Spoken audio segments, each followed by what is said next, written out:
Welcome to the Cult of Comics podcast, the only podcast where the price of submission is the same as the price of admission. I think I'm doing that right. I'm really tired. It is Sunday, May 23rd. I stayed up until 2:30 in the morning playing Resident Evil 7, and I'm joined today by my good friends Cornhusker1 and Sean Walsh McGee. Yeah, I saw you post on Instagram something on your story at what must have been like 3 a.m. for you, and I was like, what the fuck is he doing up? Well, to be fair, that was a really awesome picture of Dr. Manhattan from Bill Sienkiewicz. It was, but you shouldn't have been asleep by then. We care about you. Oh, no, you don't, but thank you. Let's see. It's about 1 there. So that was about, 10 hours ago for you.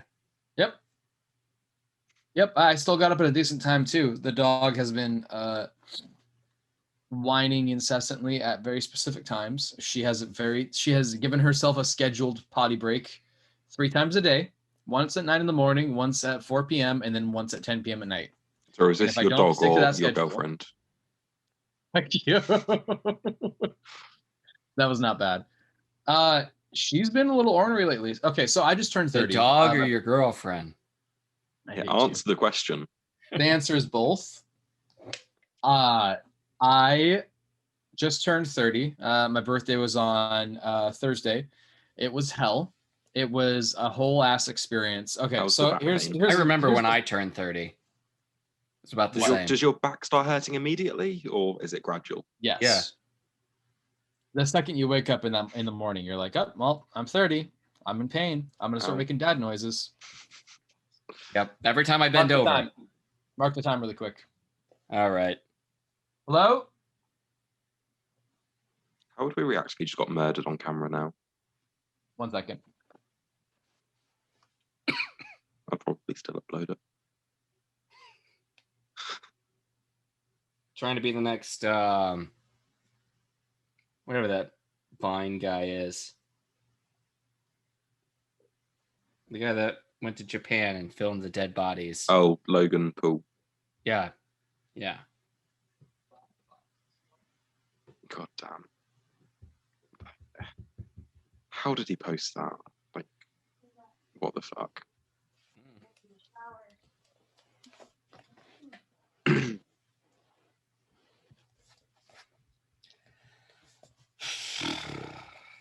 Okay. Oakley dokley.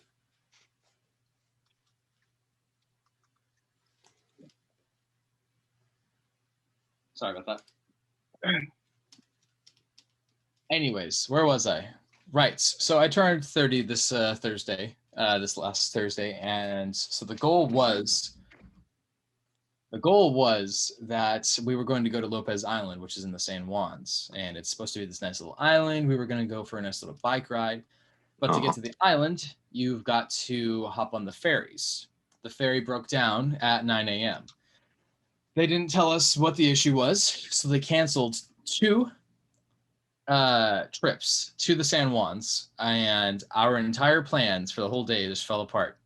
Mm-hmm. We got there at noon, and the person who was behind the booth was completely fucking rude and did not give me any of the information that I needed to understand like what I needed to do. She just said, yeah, one of the boats broke down. It's messed with the schedules for the whole day. So that's kind of where we're at right now. And I'm like, okay, well, I mean, when's the next time it's going to ship off? She says, well, the 3 o'clock's been canceled, so it's going to be around 5. I'm like, okay, well, I mean, I guess I'm going to have to buy the tickets for that anyways because I have reservations on the island. And she goes, all reservations have been canceled.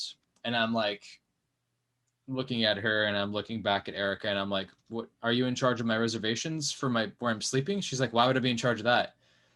I'm like, well, then why did you respond with that? And she's like, I'm sorry. And then she like starts touching the computer. She's like, what's your last name? I'll look up your reservation. And I'm like,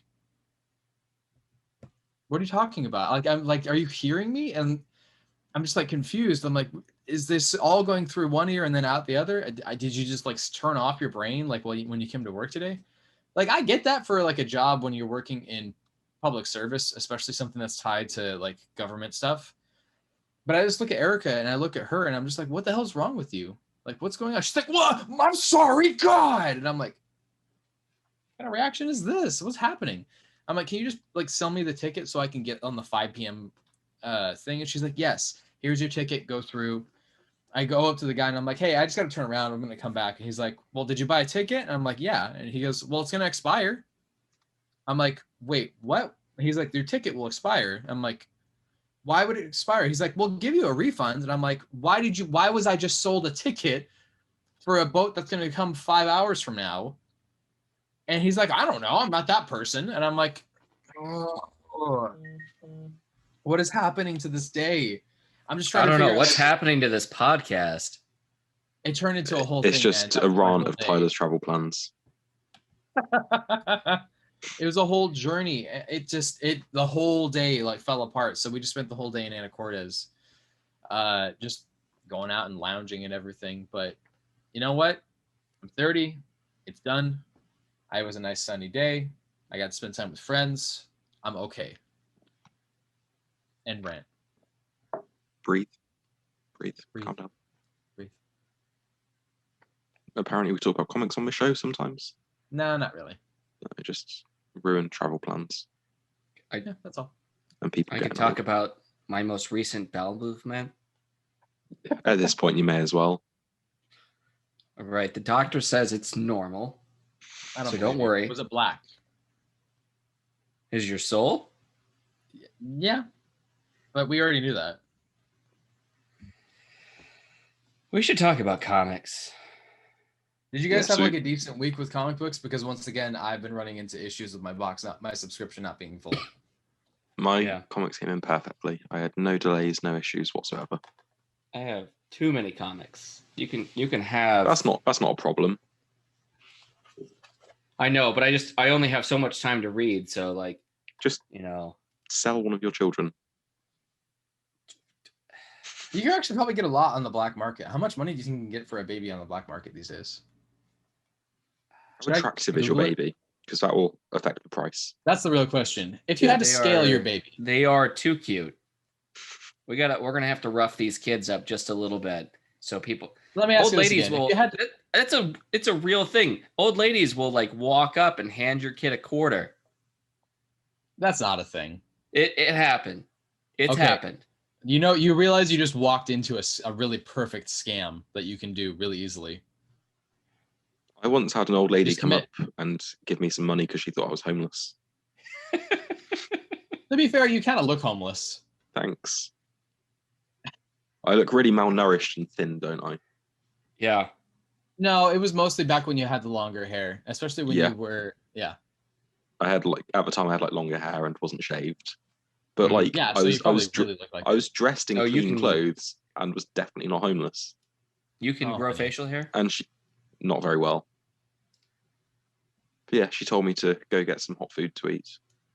Yeah. Was it enough for hot food? Not really. Maybe, but not good hot food. A couple coins, maybe. Yeah. What do you guys have? Shillings? Not anymore. Quids? I know what a quid is. Pence. How much is 50 quid? £50. A quid is a pound. Oh, okay. It's our version of bucks. I don't know. I had a guy offer me 50 quid for my truck once. I was like, you were getting scammed big time. I know. I was like, what the hell are you talking about, man? You had a truck? I call it a truck. It was a Ford Explorer. I'm learning all kinds of things about you all of a sudden. Yeah. Listen, I kind of want to go back to the whole baby thing. Could you trade your baby for a car?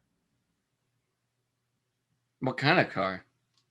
Good point. Okay, let's say used 2010 vehicle with very small wear. Tell me how valuable you think one of your babies is. Well, that would only be like a couple $1,000s. I don't know what babies go for. Take a wild guess, shot in the dark. Maybe. How much is your baby? Maybe. I don't know. I'm not going to put a number on him. He's priceless. They're both priceless. Well, you know what? Which one's less priceless? We're going to leave it to the fans. Let us know what you think Josh's child is worth on the black market. Yeah, go watch some of our other episodes. You'll see some evidence of what these kids look like. Okay, I've got some prices In China, babies that are being trafficked go for a little under $8,000. But those are Chinese babies. In Indonesia, they go for between $150 to $250. See, there's a range. Wait, hang on a second. Hang on. Oh, no, this is the best one. In Thailand, it costs $25 to rent a child. Rent? Yeah. What do you rent? Tyler, if you think you had like in the UK, amusement park or like a country, would you name it Thailand? Like if I purchased one, would I name it If you Thailand? like created one or something. I would call it Thailand. Mm-hmm. Okay. It would be a Betty by Time Slumberland. In the UK, Neverland, you can get one for $25,000. Bit pricey. Well, especially because it's the UK. A UK baby is not worth that much. Does the baby come with a title? Would anyone care? Would anyone care to guess how much it costs to get one from India? I have no idea. Take a guess. Stab in the dark. In dollars or rupees? 10 rupees. Dollars. In rupees? Okay. Forget India. That's expensive compared to this one. Guess how much it is from Mozambique. Mozambique? Yeah, in dollars. I don't even know. I can't think of where that is geographically, so I have no idea. What? Throw out an insultingly low number. $2,000. No, give me a number between 1 and 3. 2. Shut the fuck up. $2. For a baby? All right. I think it's time to cancel, Sean. Why? I'm not buying them. Well, are you selling them? You brought this to the episode, and we haven't. We're 12 minutes in, and we haven't talked about comics. We're gonna have to scrap this whole thing. Okay, a Batgirl movie's been announced. Now Okay, now so we're gonna jump into comics. Welcome to the Cult Comics Podcast, where we are always down to talk about the price of children on the black market, but we're going to talk about some news today. Yeah, well, we talked about the price of submission and admission. I guess we can talk about the price of children. Listen, babies are only $2 in Mozambique. I can afford 10 children. You can only afford 10 children? I can afford like 100 babies. He's a poor homeless man. How much money do you think he has? Yeah, it depends how much the old lady gives me as to how many I can buy. You gotta really think. I could have bought one baby before she gave me. She gave you $2. Somewhere around that. She gave you a whole baby, a whole Mozambique baby. What a cop out. This economy is just rough right now. I can't even afford a full coffee for a whole baby. Dude, do you know how many I could have bought with how much I spent on comics this week? See, you spent a lot on comics this week. I didn't spend that much on comics this week. Well, that wasn't really your choice, was it? No, it really wasn't. I was missing 3 comics this week. And for the price of 3 babies, you can have 1 DC comic. They are going up a little bit in price, but I mean, Marvel's... If I sold my copy of Something is Killing the Children #1, I could buy 375 children. Jesus Christ. But then does that mean that you would have to find something to kill it? I nearly said something I should not say on the internet then. Let's move on. Damn. I was about to make a really, really dark joke. Welcome to the Cult of Comics, where we make dark jokes about dead babies in the black market. We would have been cancelled if I had said that. Man, I grew up in the heyday of dead baby jokes. I've never understood where the No. This would have been a bad one. No. Things got real bad on the band bus. A Batgirl movie is being made from the directors of 2020's biggest movie, Bad Boys for Life. It's in the top 10. Well, of movies that came out, there was 20 movies that came out. There wasn't very much of a list. Yeah, somehow this was the biggest movie of 2020. Somehow, Dr. Dolittle made it on the list. That's how sparse the movies released last year. Was it Dr. Dolittle or was it just Dolittle? The Robert Downey Jr. one. You know what I mean? No one cares. Oh. The biggest bomb became one of the biggest stars. Biggest earners. So yeah, directors Adil El Arbi and Bilal Fallah are directing Batgirl, and they're also some other directing. Things too. They're doing the Marvels, aren't they? Miss Marvel, the TV show. Not doing the movie. I think they just finished up on the Miss Marvel TV show. Production just wrapped like a month ago, so maybe they're doing the movie as well. Okay. But I think that's about the only information we have. Yeah. For the Batgirl. This is a Batgirl TV show too, isn't it? A movie. Movie on HBO. HBO Max. Rumored to be straight to HBO Max. That's what it says. That's weird. I like Batgirl. Maybe she'll have a part in the Gotham, whatever Batman TV show. Maybe. What is that show going to be? Is that going to just be Gotham PD or something? Something like that. Yeah, it's going to be based on like Gotham Central, kind of. Okay. All right. Cool. I like the character. I hope it's good. Have they discussed like who they're like eyeballing to play Batgirl? No. Is it going to be in universe with Batman? It's very early days. I don't think. I think it's in universe with the next Batman film. So Jeffrey Wright is playing Commissioner Gordon. Yeah. It's unclear. Zendaya. They're going to have Zendaya play Barbara Gordon. Probably. Yeah. It says it's unclear at the minute if it's set in the DCEU or the Matt Reeves U. Well, let's just really mess things up and have Zoe Kravitz play that character. Was it character as well? Who plays Iris West in Candace Patterson Justice League? Oh. Wait, what? Who cares? Oh, in the most recent film. Yeah. Right. I never watched it, so I don't know. Was that Clemence? Was it like Clemence Posey or something like that? No, sure. That was Fleur de You get mad at me about running off on tangents. You're just like, what was Jesus Christ. At least it's somewhat relevant. No. It's not. It is. Kiersey Clemens. That's it. I'm dyslexic with names, I guess. Like, she had a terrible role in like the small part of the movie she was in. All right, well, let's go on more tangents. Yeah. Tom King is working spiraling out. What did you say? Tom King is working on a creator-owned book at present. He says it's his first time not writing DC since he did Vision in 2015. 16? Just for Marvel. Yeah. It'll be interesting to see what a creator-owned book by him's like. Obviously, we had Sheriff of Babylon, which was good.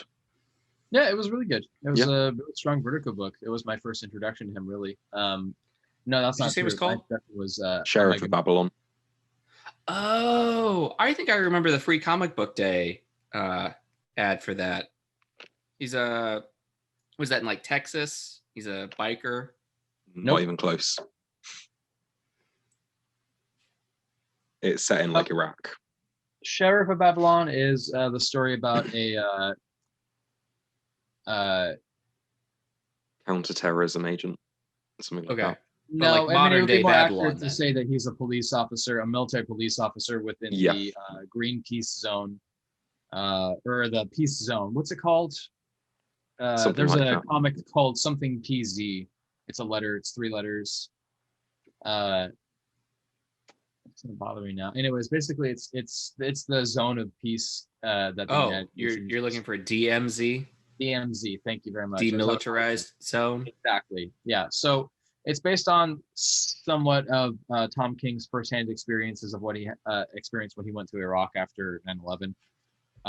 But it's a crime story basically, and they're solving a murder in this war zone. Yeah. Mm-hmm. But we know nothing about this new independent work. It's just, hey guys, I'm working on something. Pretty much. It's very much just a first time working on a creator-owned book since probably Sheriff of Babylon. Yeah.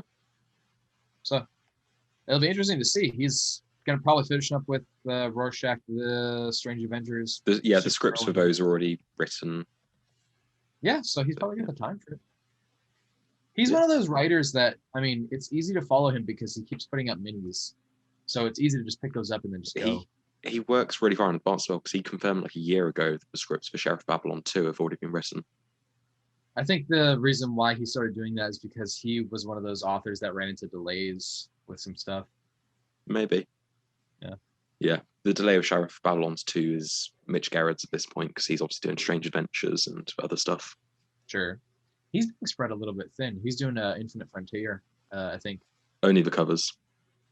Oh, really? I thought he was doing interior as well. Xermanico's doing the interiors. Interesting. Okay, cool. What's next?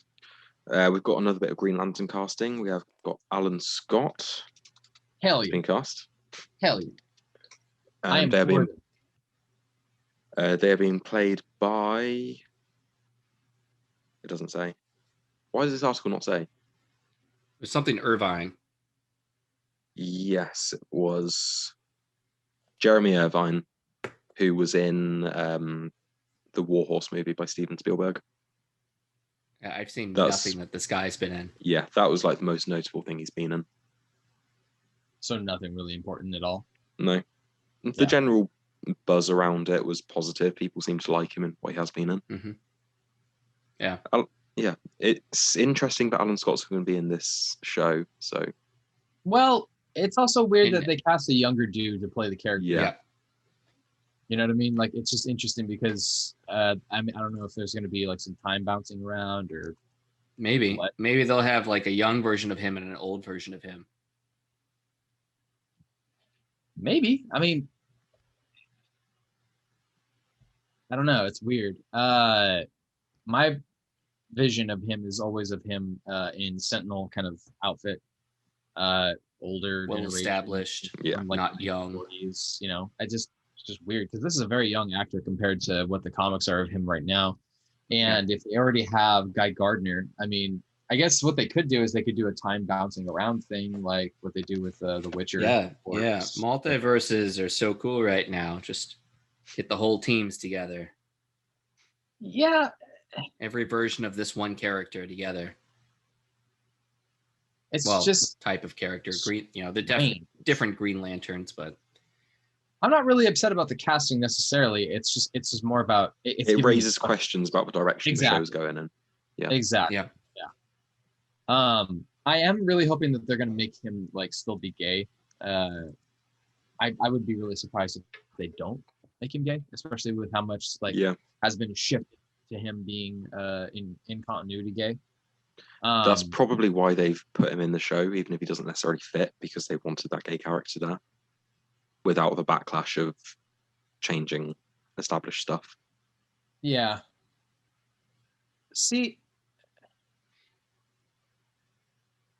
there has to be some more information that they have to release soon. Like they've said that they were going to have Alan Scott in the show. I get that. I was just surprised to see that a younger actor was going to be in it.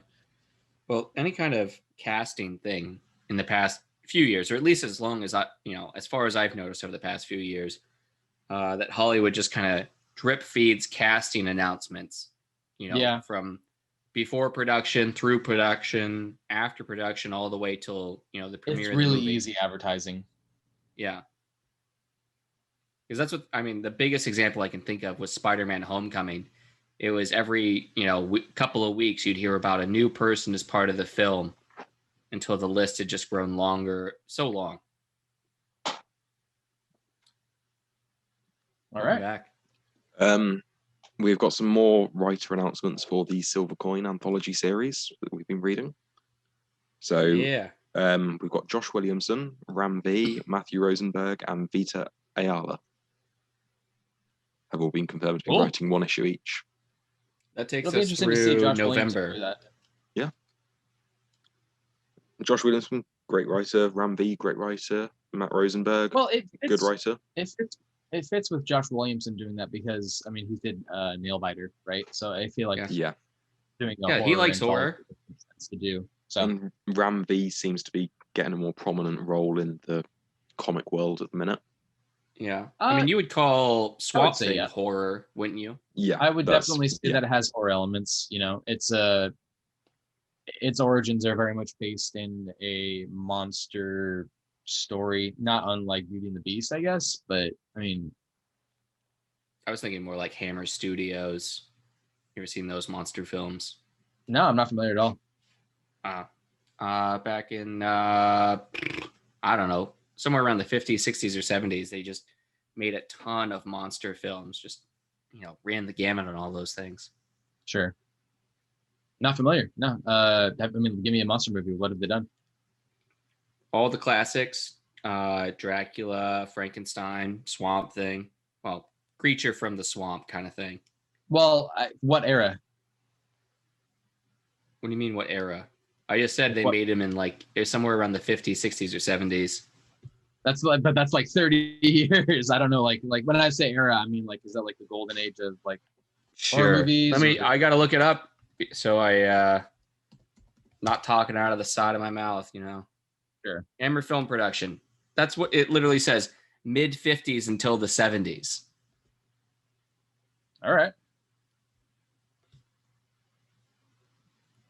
Just all the monster films that Frankenstein, Dracula, The Mummy, just made all of them.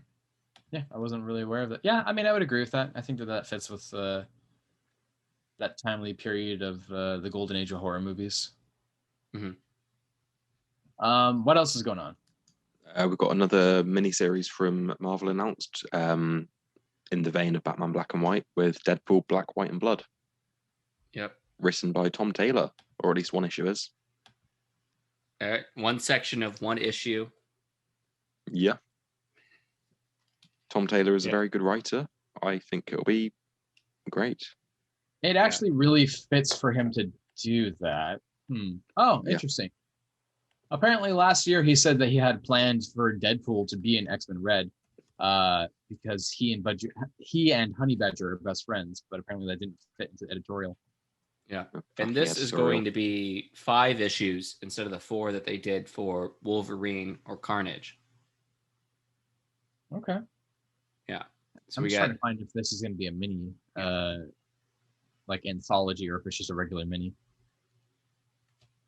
What? The book. I mean, it's 5 issues. So the thing he means, is it a series or is it each issue? An anthology. Yeah. Well, if it's doing the same that they did for Wolverine and Carnage, it'll be 3 stories per issue. This book was actually announced back in February. What? So the first one is written by Ed Brisson. The second one is written by Tom Taylor. So that is going to be an anthology. It looks like it's going to be 1 per book. All right, that's fine.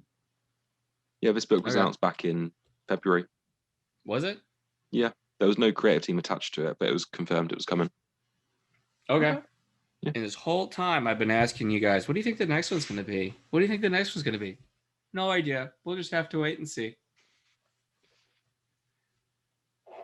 Okay, and then the big news of the week. AT&T is partnering with Discovery and spinning off Warner. What's the correct term of it? Warner Media? Warner Brothers? It would be Warner Media? Warner Media, yeah. Warner Media basically they're spinning off Warner Media. Absorbing a lot of their... Yeah.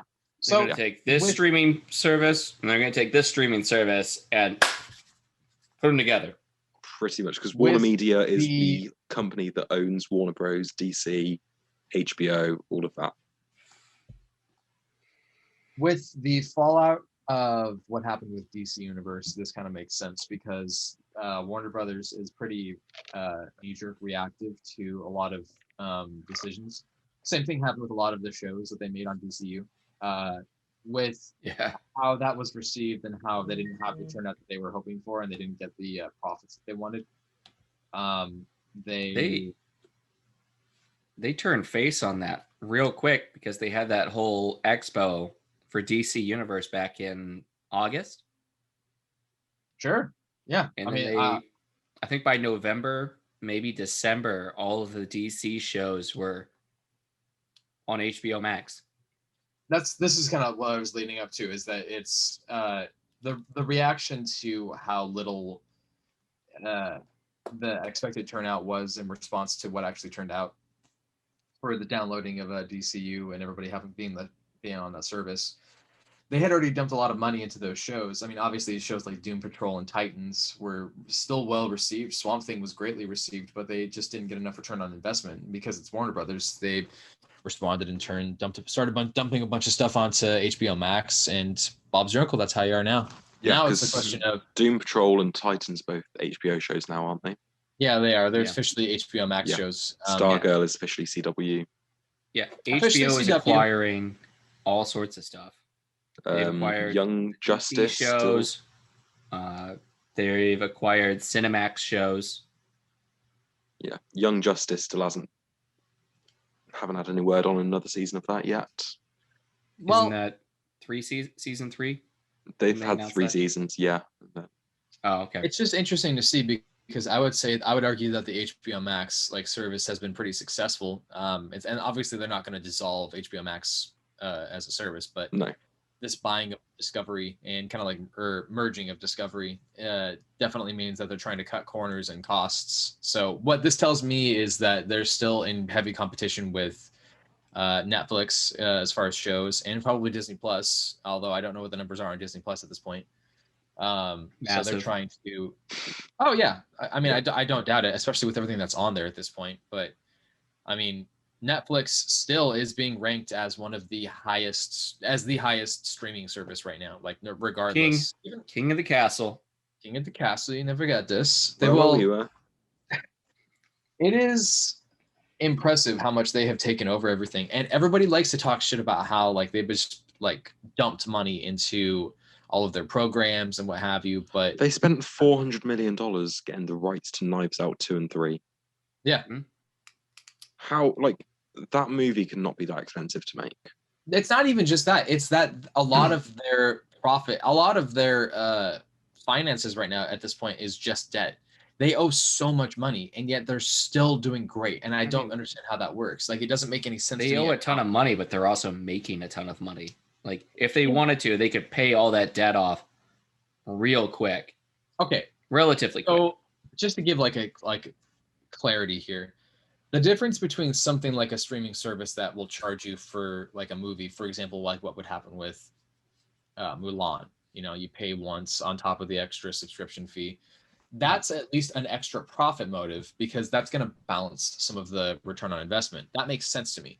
But when you have something that is just being paid for by streaming services that can be shared around, you can have multiple logins. I mean, the monthly subscription service doesn't seem like it's a feasible, steady enough market. So the only thing that makes sense to me is that there must be a steady enough flow of income that they don't have to worry about having to dump or sell anything. But that also tells me that this is the reason why they've been dumping and canceling shows so much, is because they're trying to find the next thing to stay constantly on track. Stranger Things. Well, the thing is, the first season of something will attract more viewers.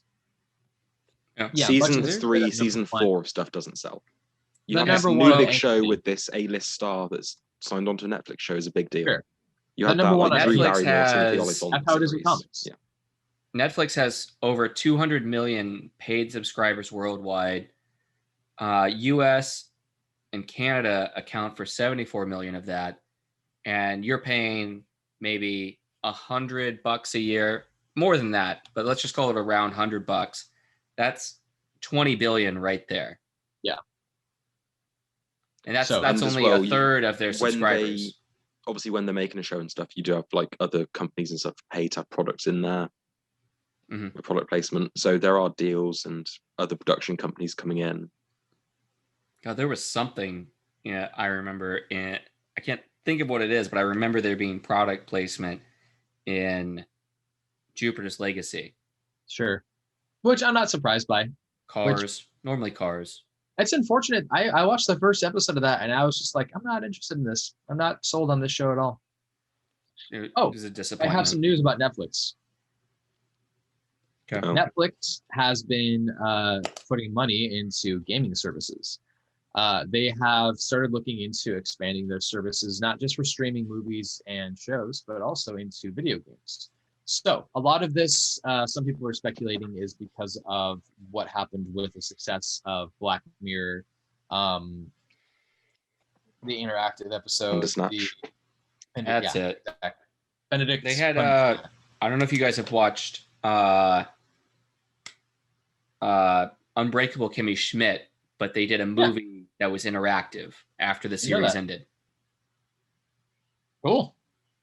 Yeah, I keep meaning to get around to that.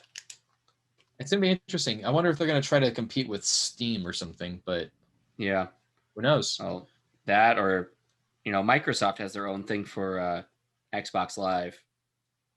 Yeah, they do. I'm subscribed to it. Ever since I got my shots, I've been upping it. It is Xbox Live Ultimate, something like that. Are you sure Erica isn't like pregnant right now? Because your dad jokes are just off the charts, man. Erica, are you pregnant? She's on her period. We're good. How do you find out? A little bit of. We're fine. Man, this show sucks. Fuck you.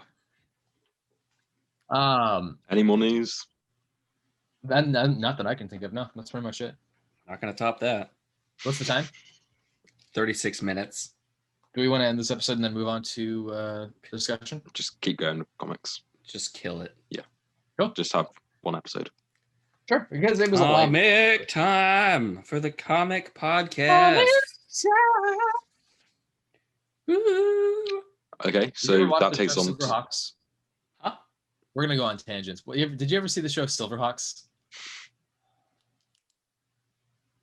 No, it's an old 80s action show. They used to do reruns in the late 90s. It was maybe. It was like a Thundercats kind of style art and like ridiculous show. It was meant strictly to sell toys. It's fucking dumb, man. Like there's a monkey. Oh yeah. Yeah. That's what that was. It was Silver. I was just trying to think of the what are those stupid marionettes? V5 or something. V5. I don't know. Marionettes? They did like marionette characters. V5 Rocket TV show. Shit. It's gonna bother me. I have no idea.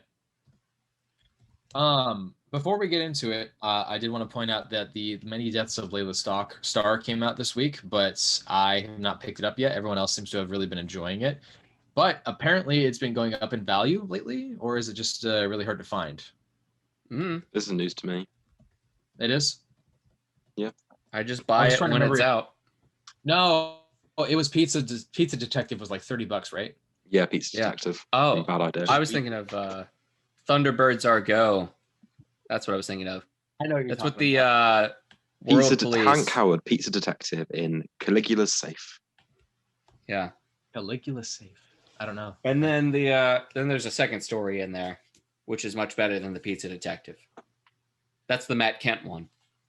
Is there a reason? You guys said that this book was not that good. I guess I'm just surprised that it's no. The Caligula Safe one, Pizza Detective, wasn't that great. The second story, I think they titled that like Leave Now, was good. Josh, did you get $1 worth of enjoyment out of it? $1 worth of enjoyment. I got $1 worth of enjoyment. I could sell this and get $30 worth of enjoyment. I'll be honest with you. It didn't even show up like at all with my comic book store, like in their search engine. Not at all. Yeah. No, it's a completely different interface. They have their own distributor site. They distribute the books themselves. Okay. And there's only a limited number of stores that are part of it. Weird. All right. Okay, that takes on to our comics of the week. Radiant Black #4 by Kyle Higgins and Marcello da Costa. Oh yeah. I know this was such a good fucking issue. I knew shit was gonna pick up around this time, but goddamn, was it good. Before this came out, there had been talk online, like people had like pre-release versions, like reviewers and stuff, had got the first 4 issues. And apparently, issue 4 was where it all kicks off and really jumpstarts everything. Yep. Well, so going into next issue is supposed to be just as good. Yeah. So going into this, I was already expecting big things. I mean, and it delivered. The title of this issue is Everything Changes. To have some stuff going on, but just because of the cover, and when you look at the advertisements, they have, you know, the image of the big radiant like robot, whatever. I thought it was going to be more like mecha stuff. I'm very happy to see that it wasn't going really heavy towards the Power Rangers route, and that it was kind of leaning towards its own thing. It's interesting to see that there's that like shared consciousness of stuff. Like Ultra Mega has the cosmic entity come down to like talk about a protector, and it kind of makes sense because they're both like Sentai. Sorry, I almost said it wrong. Yes. Sentai style storytelling experiences, like the Japanese style of like almost shonen. It's just ridiculous. The ending of this was the thing that told this to me. In fact, I might say my pick of the week. We'll get there eventually. Save it to the end, Tyler. Save it till the end. Every week we get to the book and you're like, this is my pick of the week. It's like, save it till the end. Because I'm excited about things. Yeah. So yeah, it opens with a dream sequence of the main character whose name is Ryan. Thank you. And he is talking to basically the radiant god thing. Being this mecha. We don't know. Yeah. And basically the issue is basically him training with his friend. Nathan the guy. Is Ryan the other one? Yeah. Okay, so Nathan Marshall's the other one. I don't know who Ryan is. Damn it, Josh. You had one job. So most of the issue is Nathan and Marshall training together, testing his powers, seeing what he can do, what he can't do. Nathan and Jughead. But then eventually Radiant Red shows up and a big fight kicks off. Oh, so good. Yeah, like the action's great. So it gets to a point where, we should say, during his vision at the beginning, his dream, he is told by the god he needs to make a choice to kill the other. Somebody that's coming. I don't know if they're exactly talking about Radiant Red. No, but they mentioned that you will need to kill this other being thing. Mm-hmm. So they're fighting, and Radiant Black's basically kicking Radiant Red's ass. I think one more thing that should be said about this mecha is it keeps reiterating the same question to Nathan, and Nathan's not answering. He's not sure about it. It's just like, are you ready to kill to save your species? Yeah. And he's very hesitant about that. Yeah. But yeah, so the fight kicks off and it's great. They're like flying through buildings and stuff. Mm-hmm. And Radiant Red, we kind of get a bit of a glimpse at his character, and he seems like a bit of a punk kid. Yeah. Like it was weird how it kind of really turns on a dime there from this guy who's like, I'm going to fucking kill you. Yeah. And, he gets blasted by Radiant Black, and his mask breaks, and you can see his eye, and you can see the fear after he realizes he can't just dominate over him. Yeah. And the building starts. I want to point this out really quick. Did you notice how Radiant Red also has like some like more armor? Yeah, that formed around him. It got blasted off. Yeah, it's just interesting. At the start of the fight, he didn't have that armor on him. So as soon as the fight started, he kind of formed it. Maybe he can almost teleport. Yeah. Sorry, Sean, I didn't mean to interrupt. So go ahead. I was just saying the building loses its structural integrity and starts collapsing, and we sort of get a bit of a glimpse of his character there, where he's like, "Oh no, how can we stop this?" Like Radiant Red clearly doesn't want the building to fall down. Sure. Yeah. I do get the impression he's just a punk kid who is in over his head. Yeah. Still, I don't know why he would search out for Radiant Black and threaten him like that. This to me, because he was cocky and wanted to show off. This is a really good parallel between like the morals and like the mentality of the morals between characters, Red, Black, and Ryan's friend, and just how different they are as far as things are going. I thought that the parallel, like going back and forth between the conversation in his dream with the cosmic entity, and then going back to this, and then like realizing that he didn't want to be the kind of guy who was going to kill in order to win a fight. Then you go back to the fight with Red, and Red is like teeter-tottering back and forth between things. Like, he's still human. He still has, human fears of death. He still has empathy to a certain extent, but he's still this guy who's just like, I have power now, and all I want to do with it is just try to exude it over other people. I think the comment that he's a kid makes sense. Mm-hmm. I would be surprised that if he was like older. Yeah, it's just the vibe I get from him from what you can see of his face through the cracked visor and his like online dialogue. Sure. There's a whole conversation between Nathan and Marshall going through this issue of like, what if you had grabbed the Radiant, Marshall? You know, what would you do? How would you have done things differently? And we're going to find out, because the issue ends with Nathan dying, stopping the building collapsing. Yeah. And Marshall readily agrees to, what the mech is asking him. Yeah. So Marshall is now Radiant Black. Yeah. Kind of weird that it didn't take like any time to integrate with Marshall's brain. Like the mech god, whatever we're going to call him, took some time to acclimate to Nathan. You were seeing that weird alien language. Yeah. But it's almost instantaneous for Marshall. I guess he already learnt language. I don't know. Or maybe it was always meant for Marshall. Marshall's more in tune with what this thing is. Yeah. But it's interesting because the whole time I've been expecting Marshall to turn into a bad guy. Yeah. Because the art there's a few panels where like he has like a sinister eyebrow raise and nothing like now too he's got to step up. Yeah, like the second or third page when he's texting Nathan and he's got like this really evil grin on his face. I think that's just supposed to be like, hell yeah, let's do this. It might be, but it does look evil. Yeah. I get it's not, but like, yeah. He just seemed like the kind of character who, in like maybe 10, 12 issues, would have sort of taken a darker route, but now they've completely inverted the story.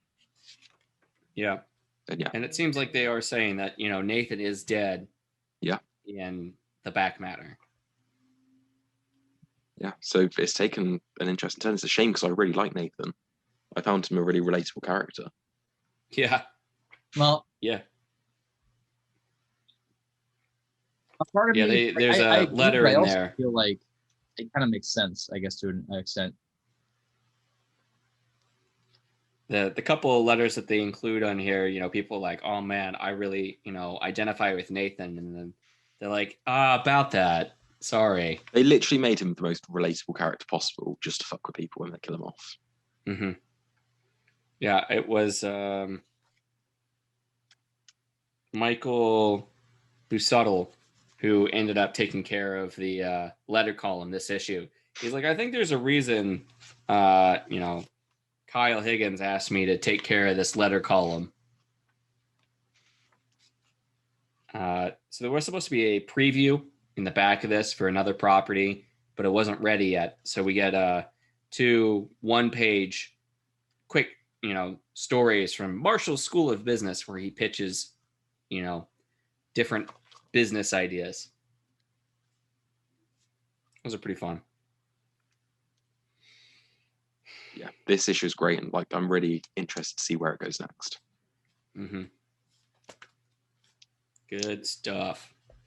The thing about this that I think, and this is kind of what I was saying before, is I think that in a lot of ways, it's not just like a bold storytelling device to kill off the main character and then have it move on.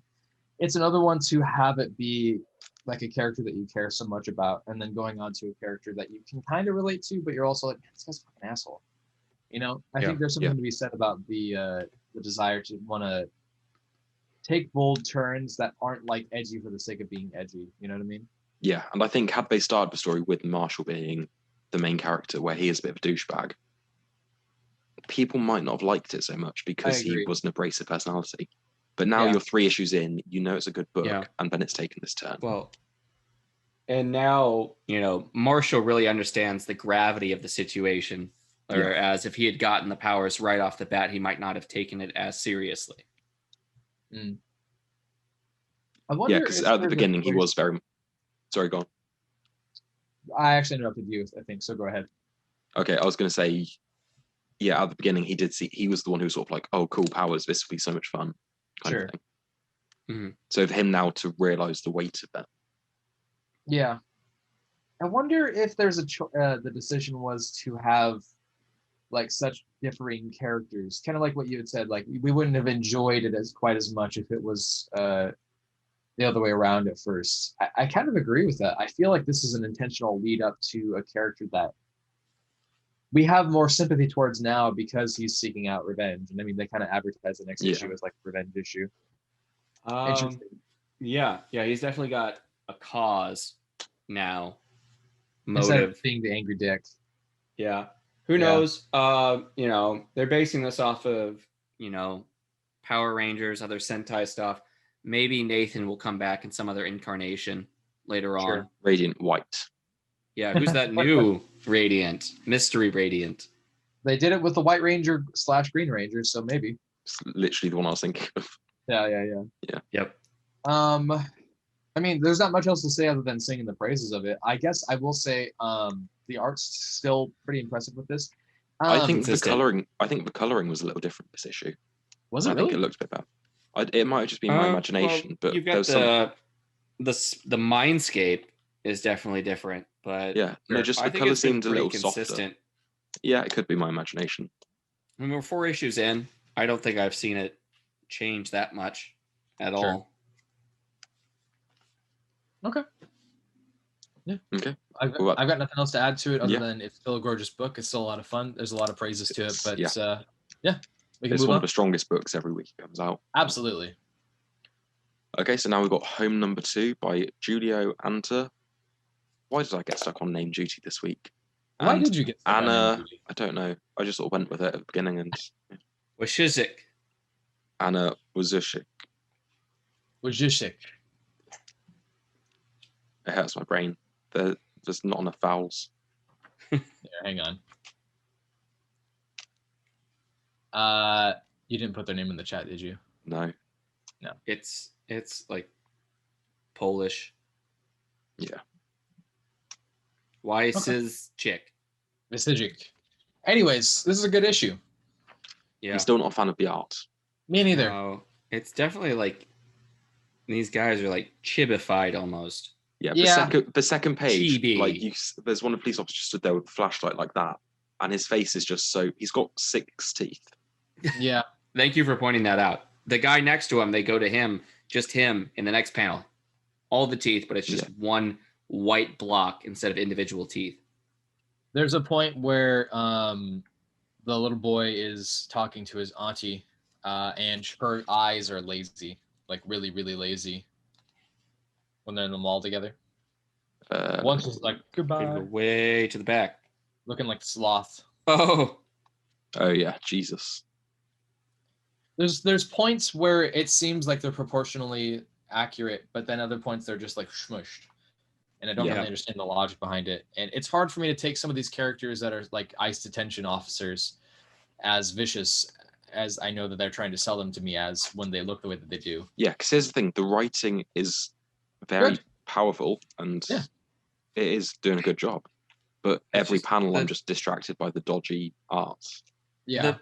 Most of the time the proportions are weird. Sometimes they're all right, and we got this page where they actually look like actual grown adults. So the art kind of detracts a bit. The story's great. The story is really good, and like I'm really invested in his character. I still find it weird as a superhero book. Yeah, I was really surprised by that. I don't know if I'm bothered by that or not. I don't know if that's something that I would want for this book. I'd be more interested in reading just a straightforward comic about immigration. Yeah. Like, not that this is a bad story, but that it seems strange to me to do that with this. I guess I just didn't go into this thinking that was going to be the case. I also want to know, like, I'm hoping they answer questions like, how widespread are superheroes in this world? Well, I think they're going to cover that next issue because by the end of this one, they were talking about how his dad also has powers, and like that was a big reason why Yeah. Everything happened the way that it did. Yeah. Yeah. It's hard to say anything more about it because like that's a pretty valid criticism of it. Yeah. Even now I'm just looking at like I care about the writing has made me care about the kid. Mm-hmm. But just every single panel, the art detracts. Yeah. I also think I didn't know those guys were ICE detention agents until I saw the last panel with them in it. Then it said ICE on the back. And I was like, oh, I thought they were mall security or something. Like, also, they were chasing down a random white dude. And that wasn't really clear to me that they were like detaining somebody for immigration until they said you're going to go back to where you belong. Every panel has ICE in it. So we see it was just really unclear to me when I was reading it. I don't know why. Yeah, the first page, it looks like it might just say police, but it's cut off. I see it though. Yeah. Oh, yeah. It is there. And then the mom gets, deported. They're like, your mom's not here. She's gone. When he's talking to the aunt. As soon as something happens with the boy, with what's his name? Julio? Juan. Right. As soon as Juan breaks out, they're all getting ready to be transported, and then plans change, and they're like, "Oh, you're not getting transported. You're all getting deported. We can't. Your son's has superpowers. We need to get you out of the country." Yeah, I don't really understand the choice there, but I mean, I think that's another one of those. It seems more like a story choice to keep him separated from his mom versus having her maybe somewhere nearby. Yeah, I don't really. I don't know. I'm not really comprehending it myself. Yeah. Oh well. I'm kind of hoping it picks up a little bit more. Not that this was a bad issue or anything, but I just feel like it's 2 of 5, so it has to. Yeah. I think next issue is going to be a little exposition heavy. I don't mind that. I just want it to be well written. Yeah. So far, it's been good. I mean, I'm enjoying it. I just want to know what the thought process was here to make this character, superhero and to do the things that they're doing. I think that you could have told a really powerful story, not unlike Mouse or something. As far as because part of me feels like they made a superhero story to help it sell. Yeah. But then it wasn't advertised as one. No. Yeah. Just through the covers a little bit, but I don't remember any of the descriptions for issue 1 or 2. No. No, I think it was mentioned, but it was never really a big. They didn't really push it very hard as a selling point. No, not really. They kind of just were like, "Hey, this is the story about a young boy from Guatemala trying to get into America." And you're like, "Oh my God, that sounds very powerful." Kind of like when they did with Undiscovered Country. They're like, "What if America was closed off?" And you're like, "Oh, okay." By the way, sand sharks. And you're like, "Hold on, I got a cramp in my neck from the whiplash there, Jesus." Yeah. All right. Okay, well, that takes on to Stillwater number 7 by Chip Zdarsky and Ramon K. Perez. Still very behind on this, so you guys go ahead. Oh. I like this issue. You had all sorts of time to catch up because this is the first issue since February. Yeah, he's just a terrible person, Josh. We know that. Wasn't sold on it. I tried really hard to get into it, and I just was not digging on it. I think this issue picked up a bit. Yeah. Please go ahead. So it deals with the aftermath of issue 6, where the courthouse was blown up. And he's not the sheriff, but whatever his name is, the deputy. Yeah. Has his little team there from when he was in the military on the outside. Ted, what you doing, Ted? But the whole town's in carnage now. Like the police are rounding people up and holding them captive. A lot of body horror in this. Yeah, it's a pretty brutal. Regrowing limbs. You got the Deadpool. He's regrowing his arm. He's got the tiny baby hand. I did like that touch. That little detail. But they're dragging these people out of the burning, exploded courthouse.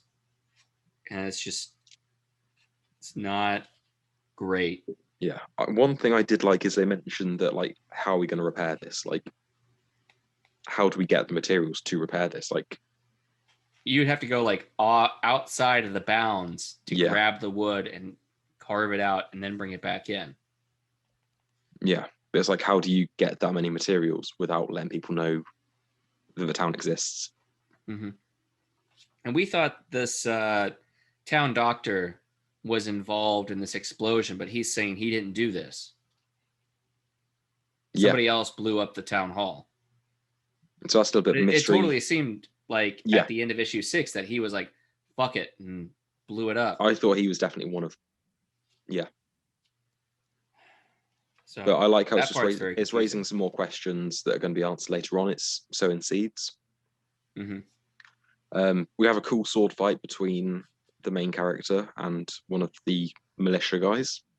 Mm-hmm. We see the main character's arm get cut straight off. Yeah. Anakin Skywalker style. They're fighting with like old cutlass swords. But yeah, the kid we saw fall off the building in like issue 1 or 2 comes out and distracts the guy. And while he's distracting him, the main...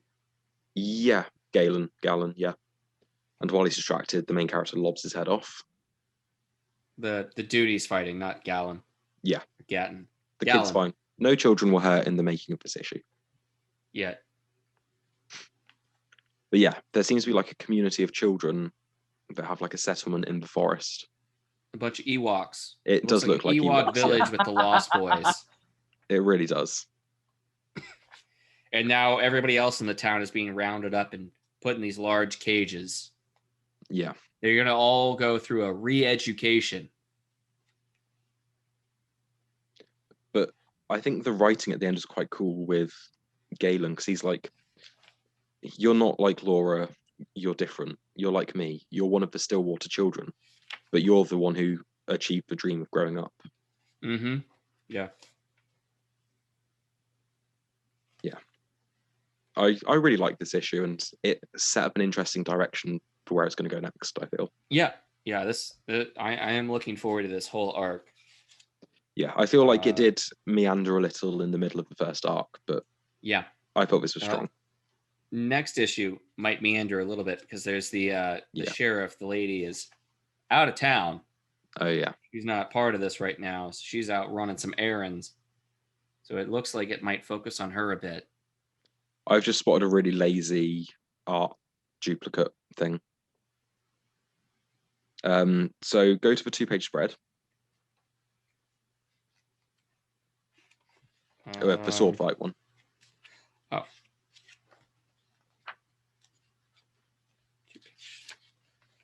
Which one's a 2-page spread? When they got the sword fight, it's the big 2-page double bit. Oh, where it's going across the page. Yeah. Okay, I'm looking for like a big... okay. No, like the center panel where it does a close-up of the bad guy's face and it's got like cross swords. Yeah. Now go to the previous page. And it's got exactly the same face in that panel. Down on the right. Yeah, the right middle. Yeah. Like it's identical. There's a lot of lazy art. It's very close. There's a couple different things. There's that on the second one, there's like a little line across his nose, but oh yeah. Yeah, that's the same. Yeah, it literally is. There's a lot of like I feel like this guy makes this face all the time. From the issue that we've seen. He's just the most evil face possible. Yeah. No, like I do like the art, but there is just a lot of laziness where they reuse the same artwork. Mm. But yeah. All right. I'm enjoying it. Yeah, they really changed up the colors all over the place. You know, we got the reds and yellows when we're at the fire. We get to the house and we move on to blues and purples and then on to greens. Yeah. It really does a good job of building the vibe and like the atmosphere. Mm-hmm. We go from like the grass being green to just a vague background of greens. Yeah. And they're fighting. Which I think is, I like it. Mm. Okay, well, that takes us on to The Many Deaths of Laila Starr, number 2 by Ram V and Filipe Andrade. So the last issue ended with Laila Starr dying and coming back to life. 8 resurrected years later. by 8 years later, resurrected by another Indian god. God of life, I think. Makes sense. Yeah, but I love these covers. Look at that. You did get very nice covers. You can't really get a good look at it. Maybe like Too much glare. Yeah, David Mack did this cover, and we have. See, there you go. You can get that one almost. That one is Mike Del Mundo for that. I really like these covers. I'll pay the extra $1 for this. They look worth it. Come on, DC. Do some cool covers. But yeah, so the last issue ended with her dying. She was hunting down the child that's going to create immortality. Mm-hmm. And one question you asked me when I was describing the first issue to you was, if he hasn't discovered immortality yet, why is death being fired already? Mm-hmm. And basically, they just downsized the entire department. Yeah, but you keep like your head person normally. Yeah. You don't just say, Billy over here is going to handle it for the next 20 or so years. But I guess it's like, at this point, it's an automated process. They don't need money. I don't know. Who knows? I mean, she's made it already. I mean, spoilers for the end of the episode. She dies again and is resurrected, 12 years later. So at that point, the book is called The Many Deaths of Her. She's going to die multiple times. But at that point, 20 years have passed. Yeah.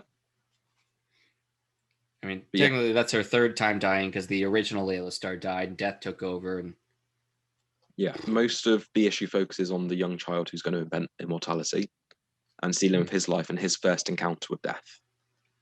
Yeah. They pack a lot into this issue. It was dense. And it's a normal, 22, 23-page issue. Yeah. I really like the art for this.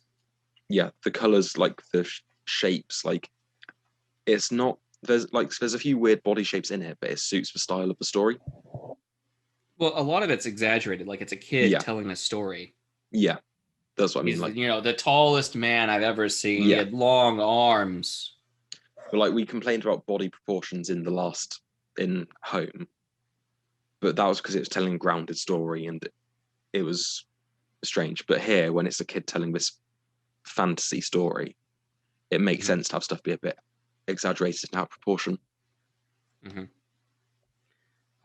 Covers a little bit of I don't know if you call it the caste system, but there's different, the different levels of people. He works for us, but he can't come into our house. Yeah. He doesn't get to eat the food that he grows. Yeah. This guy that works for them.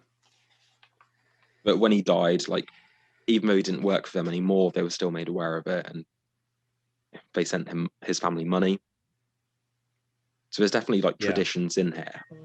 Yeah. And we don't visit their funerals. Yeah. It's inappropriate, apparently. But yeah. This whole issue is beautiful. It's beautifully told. The writing is incredible. Tyler, you need to pick this up. Yeah. I mean, it's not filled to the brim with dialogue, but what they do with what words are here is a lot. Yeah. And there are pages where the artwork is allowed to breathe. Mm-hmm. Ram V has become a writer I really enjoy at the minute. His Swamp Thing's very good. His Justice League Dark's very good. And now this is on a whole nother level.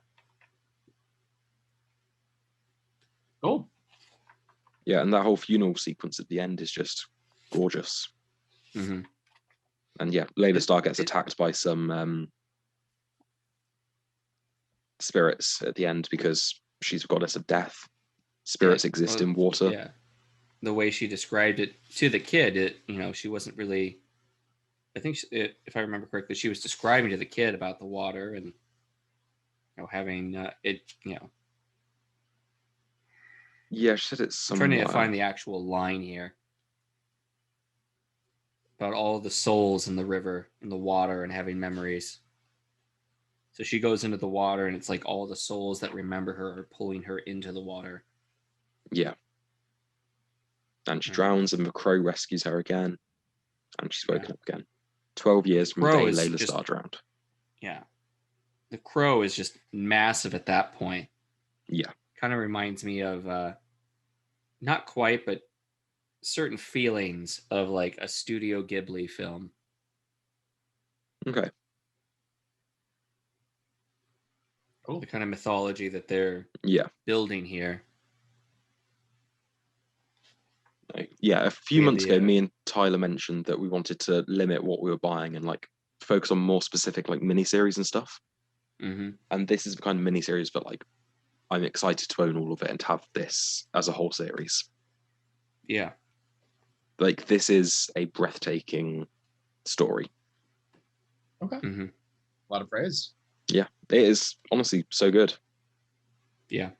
Now, I think this is going to be my pick of the week, but we'll get to that. Spoilers. Cool. Spoilers. Welcome to the Spoiler Podcast. Fantastic Four Life Story #1 by Mark Russell and someone. And Roland Woodard. Roland the Flatulist. Sean Izaakse has Tyler, you haven't spoken in a while, so you go first. Sean Izaakse has been on the Fantastic Four comic with Dan Slott for a little while now, so it was pretty familiar seeing his art style with this. This is a story that revolves around kind of the same life story experience that Chip Zdarsky's Spider-Man life story did, going through the foundations of when the Marvel Comics characters were first created in the 60s, 70s, 80s, 90s, 2000s, etc. This was interesting, though, because this, while the Chip Zdarsky comic of Spider-Man more concisely characterizes and compacts or compartmentalizes the overarching storylines of what happens in Spider-Man, this is doing something similar, but it is doing it in a way that is very slightly different from what you would find in a lot of the stories. For example, whereas the relationship between Reed and Susan Storm is kind of already established, and the kind of rambunctious nature of Johnny Storm is pretty well known throughout the world. That's not established here. There's also no pre-established friendship between Ben Grimm and Reed Richards. But what this does do is it tells a story that kind of fits with the 1960s. JFK has assigned Reed Richards to create a space travel device, most likely a rocket ship, to compete with the Russians. He's feeling a lot of pressure with that, thus the beginning arcing storyline for the Fantastic Four. So kind of similar to what happened with Fantastic Four #1. There's some speed bumps that they run into, so they sneak in onto the base and then hop onto the rocket ship and then fly it off. The way that they get around that with this is that they run into an issue with their fuel source, which at this point is a antimatter, I think, fuel source, something like that. Yeah. So because of that hiccup, that's what causes them to fly off into space. However, the cosmic rays mixes with that, and thus that's how they get their powers. This does a really fantastic job of jumping around the 1960s with the storyline and introducing the really big antagonist, which is going to be Galactus in this. But the antagonist of Galactus is not necessarily him. It's more the idea of Galactus. It's Reed Richards being constantly in paranoid fear of what could happen next. And Mark Russell, being Mark Russell, is really, really good at writing stories that are philosophical, psychological, in-depth. A lot of social commentary.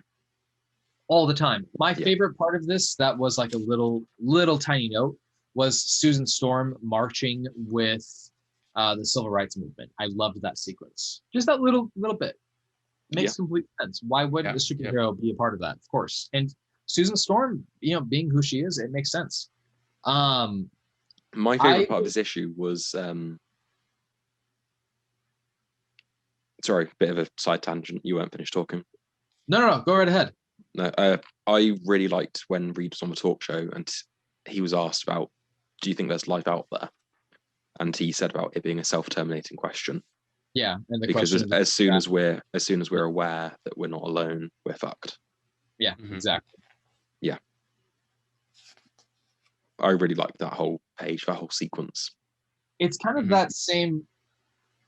Because typically, what Reed Richards is in the comic books for the main 616 is he's the worrisome father who's worried about how best he can take care of his family, and this is kind of the same thing. But I would say that this is more worrying about his responsibilities to the world because of what he's capable of. Now, in some ways, they actually tone down his super genius because they just don't really go into the details of like why is Reed Richards revered as such a super genius. You know, in the comic books, he's got like 5 degrees.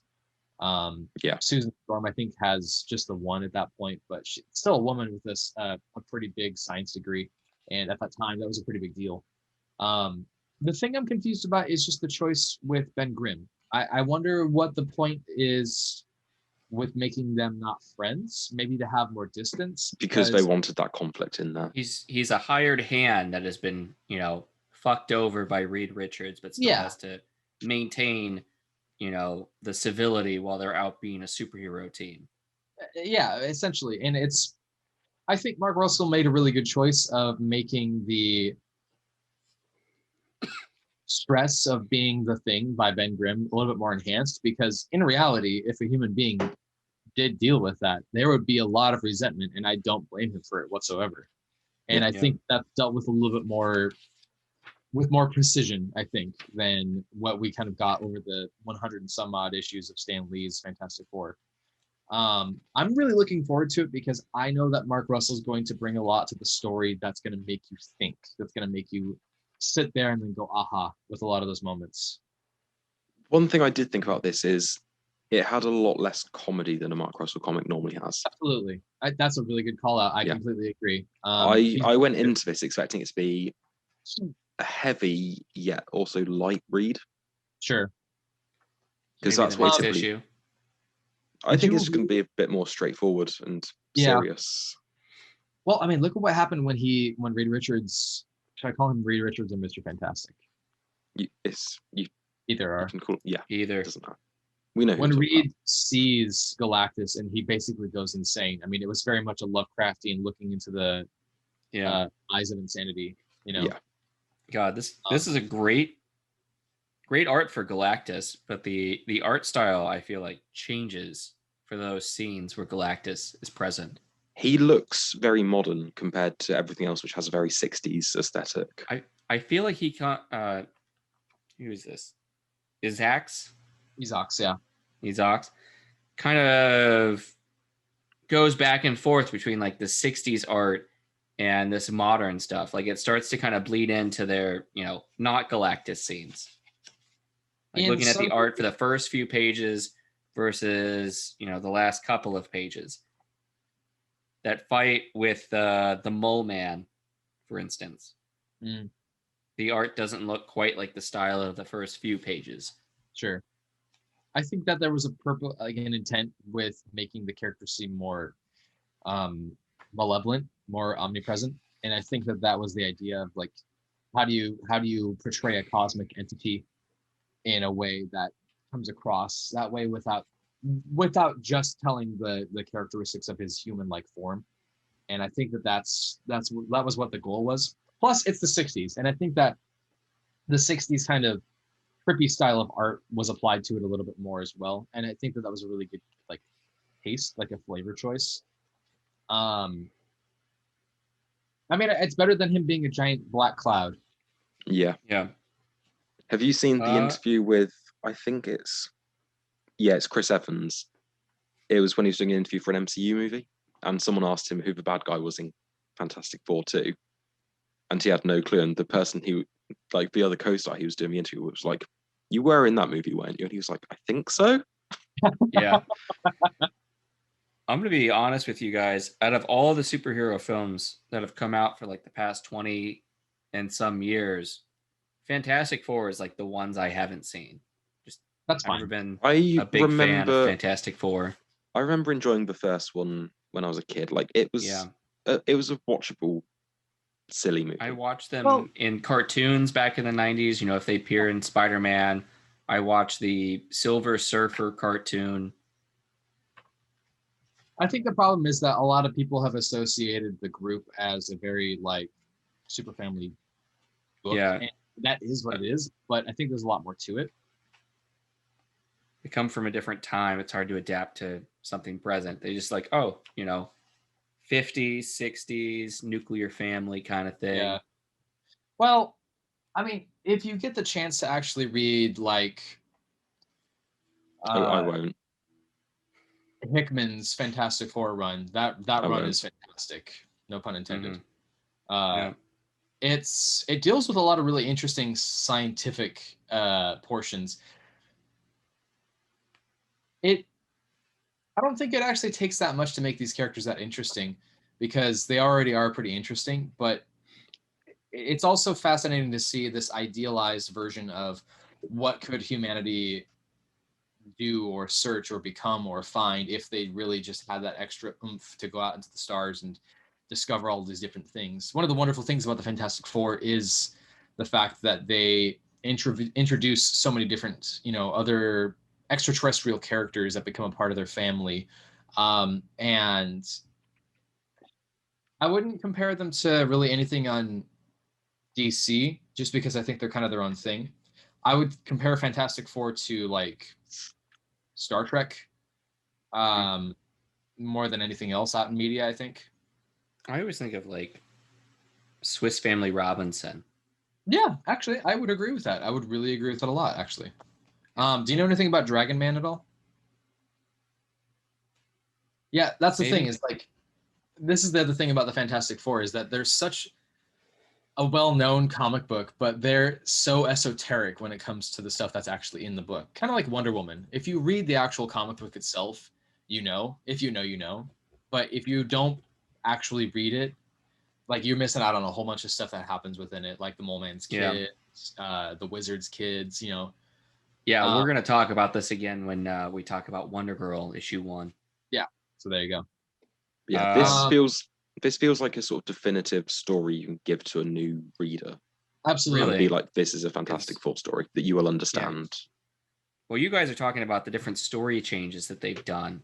And it almost feels like, we're going to do a, whole story for Fantastic Four, but it looks like we're going to, put a couple what if things in here. Kind of. Or, they're doing a remix, mixing it up just a little bit. They've got the, I had to look up Dr. Ricardo Jones. I mean, that was his whole storyline right there of, taking over the thing. Yeah. For a while. I'm wondering if they're going to do something more with him later on, make him one of the, they call them horsemen for Galactus? Sentinels? Sentinels. No, it's, whatever the Silver Surfer was called. Herald of Galactus, yeah. Yeah. Do you think, maybe they'll keep him around, make him a Herald of Galactus later on in a later issue? Maybe. That'd be interesting. Yeah, I just have to say also, this is the first ever Fantastic Four comic I've read. Yeah.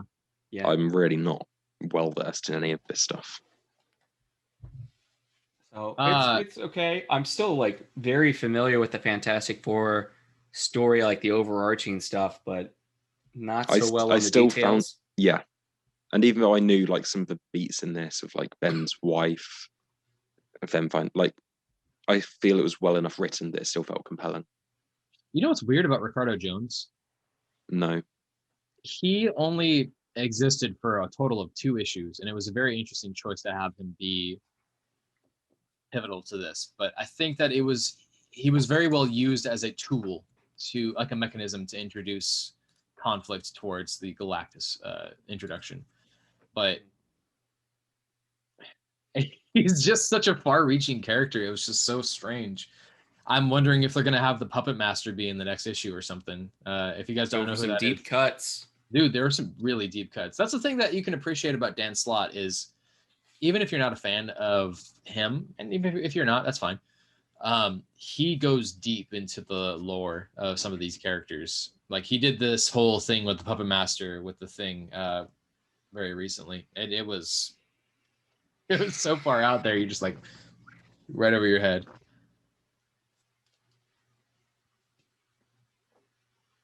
We can move on.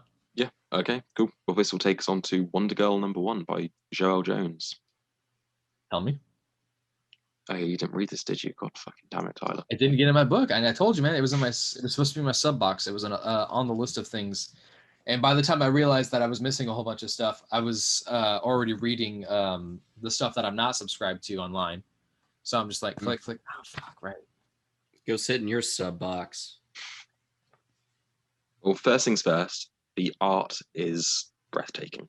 Per usual, Joelle Jones is fantastic. Yeah. Writing and doing the art. The only thing she's not doing is the coloring and the lettering, I guess. Who cares about lettering? Yeah, sometimes I do. It can make and break. Clayton Cowles, man, he's still a fantastic letterer. Phonographics. Oh yeah, phonographics. So it starts off with a flashback to her childhood in the Amazon. It's not this opening is weird. The visuals with the dialogue of as we begin our descent, just a very neutral, the most blasé thing you can hear while there's all this carnage going on. Yeah.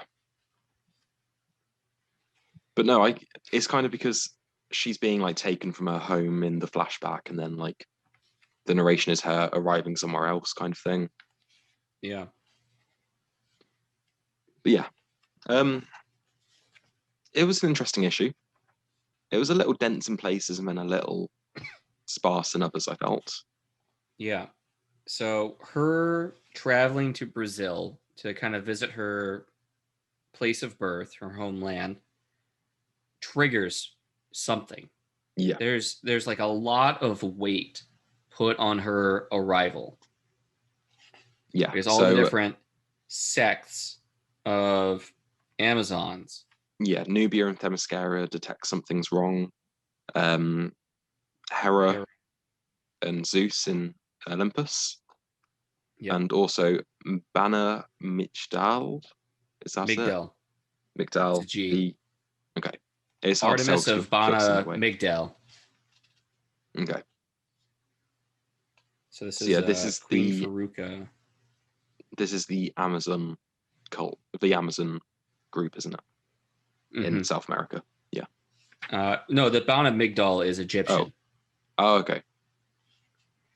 But for some reason, something triggers by Yara Flor landing in Rio de Janeiro. Something has been triggered.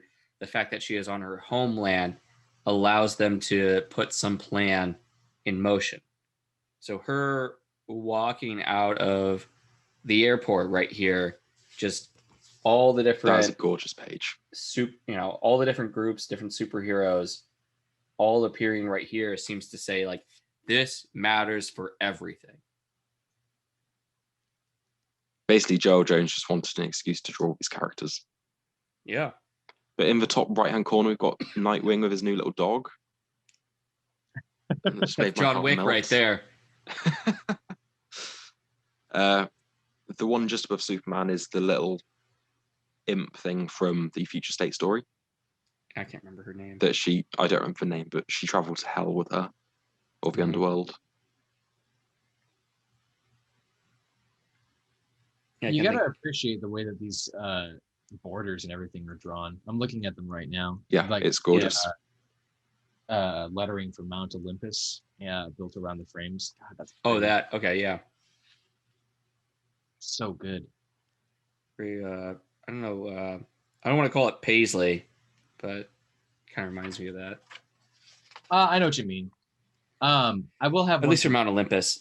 The Mascara's floral. Mount Olympus is almost Paisley. And very Helvetica or something. Regal. Yeah.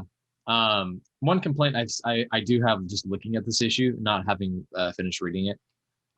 There's some points where the borders are kind of moving around, and it's hard for me to like determine where the flow of text is going for story wise, specifically towards the airplane. I don't really know where to like lead. Oh, when she's, finally woken up.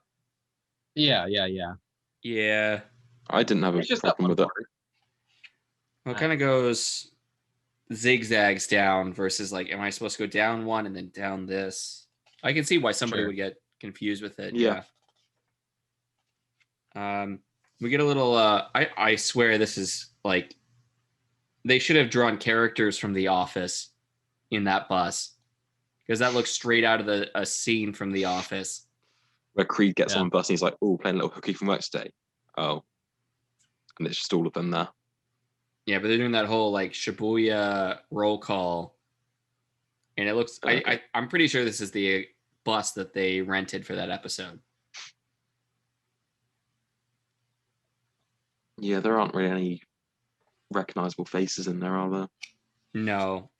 I feel like maybe it might have been too on the nose if they just started drawing Office characters. So she's basically the only young girl lady. Yeah, it's typically older people that come to find out their heritage. It's rare that they get a young person there. Yeah. And so she hits it off with the bus driver. The end of this issue reminds me of something straight out of a Percy Jackson book, where he'd just be going out about his day, and then I like this character designs are so thread right here. The conversation flows from one panel to the other. Like it reminds what the hell is that Joker book we're reading? Joker. Joker. Yeah, that's the name of it. Sorry. It's a dumb joke. But the conversation flows from one to the next, and it's like all these different people basically throwing down the gauntlet of here's our goal. We're going to be competing against each other to fulfill it. Sure. I can see what you mean about the Percy Jackson thing. Just going about his day, and then suddenly, boom, he's getting attacked by a random mythological creature out of nowhere. Mm-hmm. I too have, been grabbed by a rope by the neck and just walked it off. Listen, we don't want to know about your kinks on this podcast, man. Hey, man, if you can talk about it, I can talk about it. Anyways, no, this is a really interesting book, and I'm actually really surprised to see how well this was done, because it's not to say that most of the time they're bad, but it definitely seems like when you try to do the art and the story, sometimes you'll lose a little bit of one or the other, and this is pretty well balanced. This is really well done. Joelle Jones stays on art for it, because that's most of why I enjoyed this book. It's well written, but the art is just another level. Yeah. She strikes me as the kind of person who really wants to stretch her skills as a writer as well. So I would be surprised if because she started Catwoman, she did the art for like the first 3 issues, and then just wrote and let someone else do the art. And I really hope, I'd rather they do like 6 issues of this and then take a break if it means she can do the art. Sure. Yeah. So we're getting the next issue is supposed to be A Hero's Journey Begins, and this is really the origin story for Yara Flor's Wonder Girl. Sure. The this mermaid at the end appears to be in possession of this lasso bolo weapon. So it seems to be, we're going to see the entire origin of her, how she acquires all of, skills, equipment, sure, goals, whatnot. She's a cool character. I mean, I'm very interested to see how it's going to go. See, this is the kind of thing that we've talked about before on the podcast, where we've said, if you want diversity, if you want more creative diversity with characters, this is how you go about doing it. You introduce new characters that are representative of the group that you're trying to represent in your work, and you do it in a way that's flavorful, interesting. The characters are fascinating. You want to read the next thing. Don't just wishy-wash away characters that have already been reestablished and then just change up a bunch of necessary stuff. There was sorry. Oh no, I was just gonna say, with Alan Scott, the exception to that has been that's been such a gradual overtime thing. It wasn't such a slam, here you go, punch right in the face. He's dirty. You know what I mean? Yeah. Like the issue 1 of the Earth 2 storyline really introduced that topic in the first place. And then of course everybody on the right got upset, and then just gradually over time they're like, yeah, absolutely, he's been gay. He's gay in this 80th anniversary one. Here's him coming out to his children, like that whole thing. That was an overtime like choice, and it was creative. It was well done. Bobby Drake Iceman, I think that was done really well for a slam your face introduction, but I can definitely see a lot of people's criticism about how that was handled. This is a character that's interesting, and I'm excited for Yara Flor. Yeah. The complaint that I had about the future state, is it future state Wonder Woman? Yeah. That Yara Flor was in, the 2 issues. She was Wonder Woman in that. The complaint that I had was that, okay, she's Brazilian, she's in Brazil, but it's all Greek mythology, save for the imp girl on the capybara or whatever. Sure. But at the end, that was a fair complaint, I feel. But it looks like we are going to focus on South American Brazil mythology, because at the end of the issue we have this sort of Brazilian mermaid. She doesn't look like, Ariel from The Little Mermaid. Sure.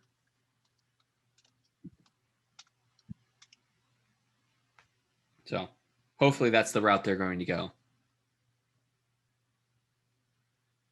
I hope this is called an Yara. Okay. Yara, how do you pronounce it? Yeah. I kind of hope they dig a little bit more into the South American like Amazons, because that shit's cool. Mm-hmm. We'll get there, because she's clearly come from here. Yeah. So, where next? So after this, we'll move on to Justice League number 60 by Bendis and David Marquez. 61, sorry. I have one complaint about the dialogue in this issue. Sure. And it's when this Brutus guy is like, it's crazy. Why is that? It just feels too comical, a bad guy having like funny dialogue like that. You mean like Johnny Storm just going, Neato? Yeah, like it's just weird for this big brooding bad guy to be speaking like funny language like that. That like you'd use with your friends. And the big reason why I don't is because I thought it was weird at first too, but then I remembered that, these are characters from another Earth, and that Earth was very similar to ours. So yeah, that's true. I mean, she calls him Bubby, like the Jewish term Bubby. You just maybe like really shortly after that. Yeah. I can see the criticism. I don't think it's invalid. Yeah, like it's a minor complaint. Like I've complained about Bendis' dialogue before. This is a very small complaint. I would say I had some criticisms about the art. There was 2 points where I thought that Marquez's art was a little bit off. The one where Batman says DuckTales to Naomi, and then Naomi goes... I hated that. Sorry, yeah. A second complaint of dialogue when he said DuckTales to her. What? I get why. I hated it at first too, but then I was like playing it over in my head. I want you to picture yourself in a scenario where you are extremely stressed out, you're fucking anxious as hell, and you're panicking, and the most brooding, serious man in the world looks you dead in the eyes, and he just goes, DuckTales. You're telling me that that's not going to take you immediately out of it and just be like, wait, what? A little bit. It's still strange. So, and the reason why is because I know of a specific scenario where this type of thing has been used. Somebody I know, or somebody I used to know, went to the dentist and had a really big fear of getting shots in her mouth. And what the dentist did was when she said, I'm just really nervous about this. And then the dentist goes and takes his index finger and then strokes it across her nose like this and goes, oh, it's okay. It's all going to be okay. I promise. I know, it's really weird, right? Yeah. In that time that he had done that, the shot was done. Yeah. Kind of like when you distract the baby like with the shot. Like, yeah. Same kind of thing. She was really surprised that she had got 2 mouth shots in the time that it took for him to stroke her nose, because she was so whatever works. Yeah. She was so like, what are you fucking doing, man? And he's like, that's it. I'm done. had Novocaine put in your mouth, and she's just like, what? Completely shocked. Yeah, that's the only reason I defend it. But I can feel it. Again, that criticism that we've heard before about Bendis kind of inserting dialogue that doesn't necessarily fit with characters, it has occurred multiple times. You could make an argument about this. I wouldn't disagree with it. I'm interested to see what's going to happen next, but this is still a $5 book, and I'm kind of like, yeah, it's like 2.5 kids, man. Dude, that is. It's like 2.5 babies. Yeah, like I'm reading this, and it just reminds me of the Young Justice arc where they were just going around the multiverse. And I know it's different, but like, it's just weird that Bendis' previous book that he finished then leads into this, and it's just it's doing a very similar plot of them just going about the multiverse. Kinda, and I mean, they're specifically going towards like the story of Naomi. Here's the thing I'm worried about is I feel like this is going to be, let me establish this character Naomi more than anything else, and then I'm going to give up halfway through the rest of the story. You know, like Bendis had a goal to bring back Superboy, and he just didn't care. He did it. He established it. He introduced a really interesting storyline with Amethyst, and then that led nowhere else. Like that was it. Yeah, the World stuff just went nowhere. Like I'm just gonna say it. Like I'm a fan of Bendis. I acknowledge that he's written some of the best storylines in comics when it comes to Avengers, Ultimate Spider-Man. But I don't get what's going on right now. I'm happy he's just doing Justice League right now. Yeah, and like I really enjoyed that first arc of Young Justice, and then it just spun its wheels for like 2.5 arcs. Have you read Powers? No. Man, that stuff is so fucking good. It's another one of those things that you read somebody, like you read his, not just dialogue, but his storytelling, and you're just like, wow, like you're just captivated by it. And then sometimes it's just so swing and a miss. And it's not like it's bad necessarily, but it's more of like, what are you doing with the story? And because I know that you have an idea of where this is going to go, follow through.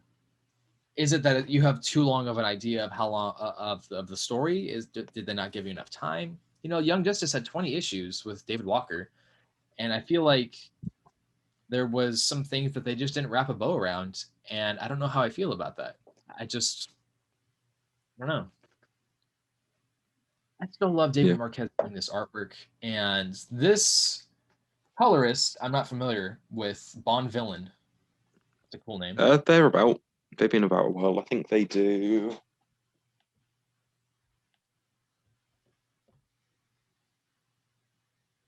They work with Dan Mora a fair bit. Oh, okay. Oh, yeah. They do the colors for Once and Future with him, but Jordi Belair does Detective Comics. I'm interested to see what this whole, like, their powers are enhanced in the alternate universe, how that's going to play out. Yeah. A big reason why I've been excited about Bendis moving over to DC is because I think that there's some characteristics to what he's put into some of the Marvel universe that I think the DC universe could really use, and I'm interested to see what's going to happen next using those tools. And I'm hoping that Checkmate, for example, is going to be a really strong one as well. Yeah, I know you're not very excited about it, but I'm being more hopeful. No, I'm enjoying this more than I did his Event Leviathan. And I'm just expecting Checkmate to be more like Event Leviathan than this. Yeah, that's fair. I don't know. What did you think of the backup story with Ram V? I really liked it. Again, Ram V is continuing to deliver. I'm surprised. Dark Justice League? Yeah, Justice League Dark, yeah. I'm really surprised at how he's telling his story in just so few pages. It's very dense and compact, but it's still really good. Telling it, smaller scenes. You know what my complaint is I feel like I would enjoy this so much more if it was a regular sized book. And I just feel like dealing with Merlin, you know, being such an interesting character, such an interesting villain, to have it be so-and-so pages. I still think it's really, really strong. They had a Justice League Dark comic very recently. Yeah, for some reason it's been relegated to back matter for Justice League. I don't really know It's why. because of Bendis.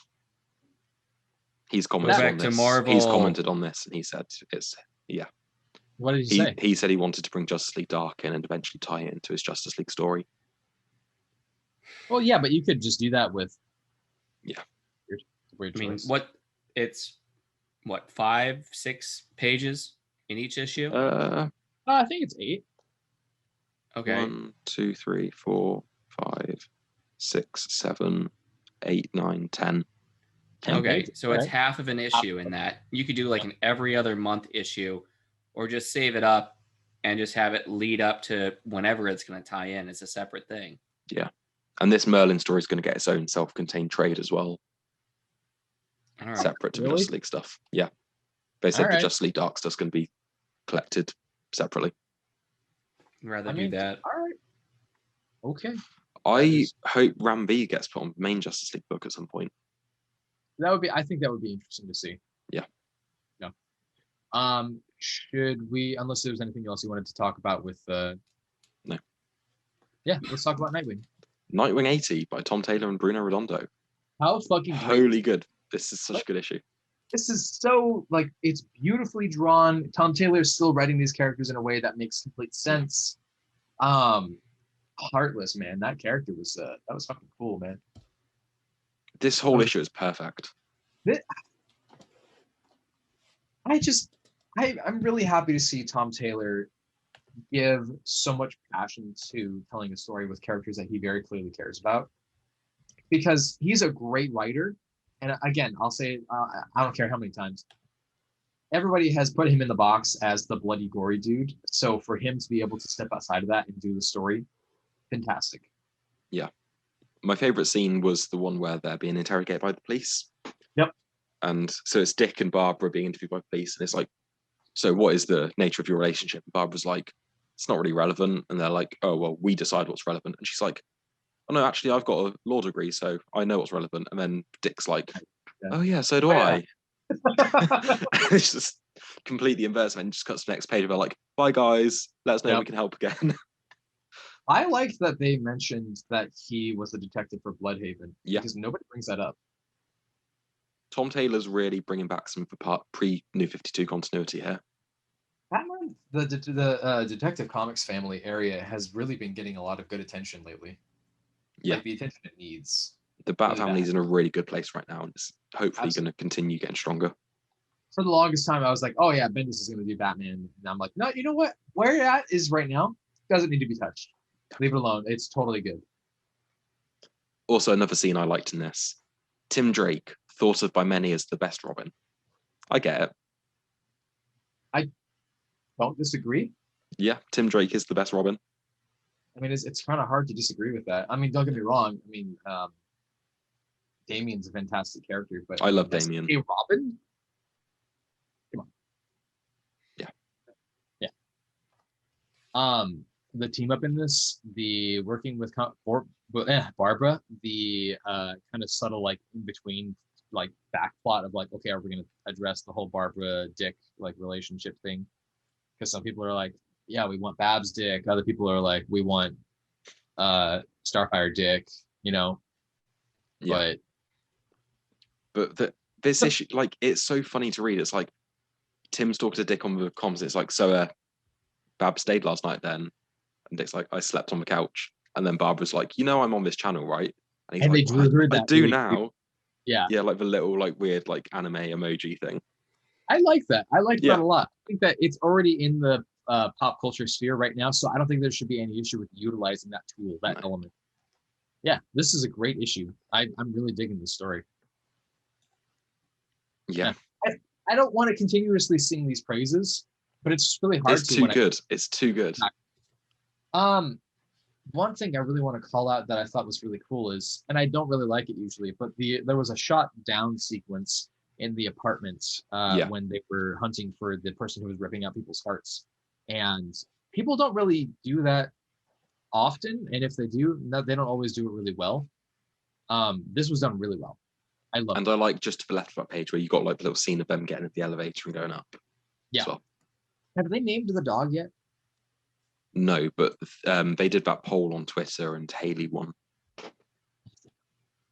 Haley Circus, thank fucking God. That's the right choice. Yeah. Cool. I don't really have anything else to shout out for that, except for leading into our shout outs. Did you have anything else you wanted to add? No, just the art is great. Bruno Redondo is a phenomenal artist. Except for how he draws people eating pizza.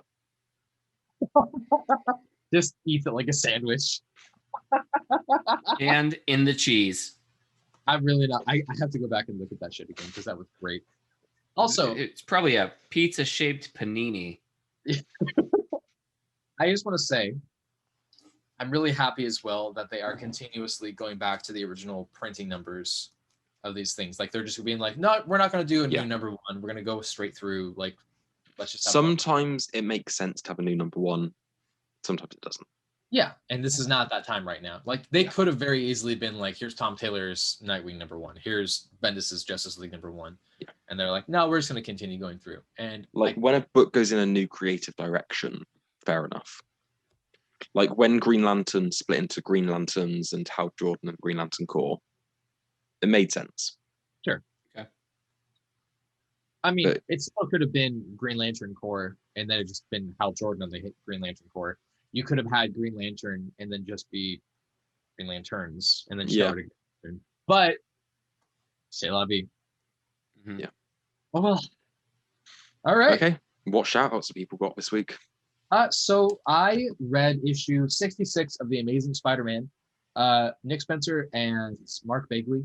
I'm really confused why Mark Bagley continues to come back to Amazing Spider-Man. He has said openly he's tired of drawing Spider-Man and only being known for the guy who's drawn Spider-Man because he can do other stuff. I really loved when he appeared in the Venom stuff. Not that long ago, I had said that what they're doing in Amazing Spider-Man is kind of addressing the humor that's in Spider-Man and doing it in a way that's really successful. They're addressing the lone wolf kind of feel that Peter Parker likes to apply to himself for some reason and calling him out for it. More recently in King's Ransom, there was a bit more of an address to his really bad toxic behaviors and why that needs to change.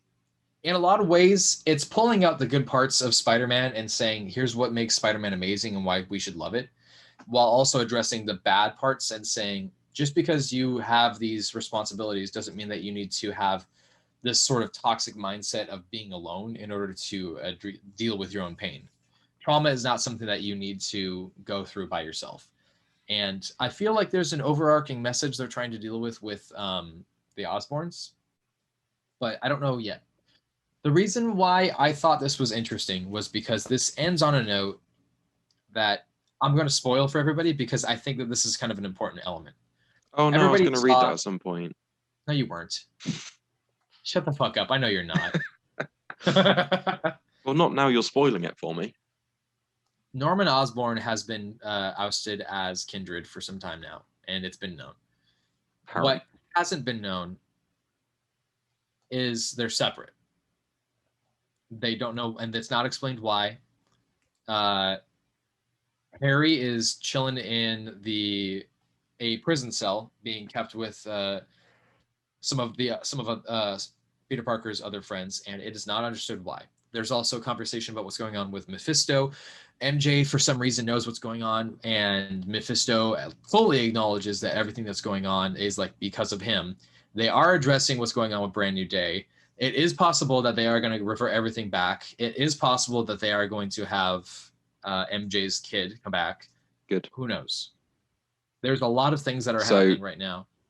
Is this a theory or is it actually Mephisto? Mephisto did appear. He straight up showed up. He appeared. Full text. It's happening, baby. It's not just a Reddit theory, baby. It's a whole thing. Here we go. It's very weird to see what's happening, but the other thing that's really small criticism. If you haven't read Nick Spencer's Superior Foes of Spider-Man, you might be a little bit lost in what happened with this. And I don't think that was a very smart move necessarily. It's okay because I'm not going to read either of them. Actually, I will say this. Of the two that I enjoyed, Superior Foes of Spider-Man was fantastic. Loved everything about it. This is being drawn out. I get why, but it's just really drawn out. Yeah. I'm still going to read it, obviously, because Spider-Man, but I'm feeling like there's going to be a strong payoff. That's all I'll say. Yeah, it's good they're bringing back their marriage, because it's the same thing DC did with New 52, where they split up Clark and Lois. Yeah. There are some people who just need to be together in comics, and right, like, and Peter they did and MJ that. are one Like, of them. why the fuck would you do that? Why the fuck would you do that? It's 10 years ago, and you're like, why? And it's like, oh, well, he's in a relationship with Wonder Woman, and you're like, I don't give a fuck. Yeah. Nerd rage. Well, I read The Flash 770 this week by Jeremy Adams.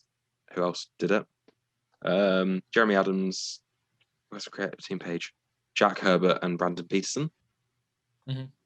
So, as I said before, Wally West is currently bouncing back and forth between different speedsters throughout history. Fixing leaks in the Speed Force, basically. So in this issue, he is in Jay Garrick's body during World War II, as they are on a mission, as he is on a mission with Ray to retrieve the Spear of Destiny. That sounds familiar. Didn't they do that last issue? The last issue was in the 31st century of Bart Allen. Yeah, they were looking for the Pick of Destiny, remember? Jack Black. But yeah. So they get captured, and Hitler gets the Spear of Destiny. And I think, did I send the screenshots to the group? Oh, that's what it was. Yeah, you sent us a screenshot. Yeah, it was like Barry, Mr. Miracle, not Mr. Miracle, Mr. Terrific, and some Green Arrow in present day. And it was like, so Wally, who's got the spear now? Hitler. Oh. Yeah. I don't remember seeing that picture at all. You don't read anything I send you. I just look past you. He doesn't read. Like, no, that's him. Let's see if I can find it now, and I'll send it to you. All right, please do.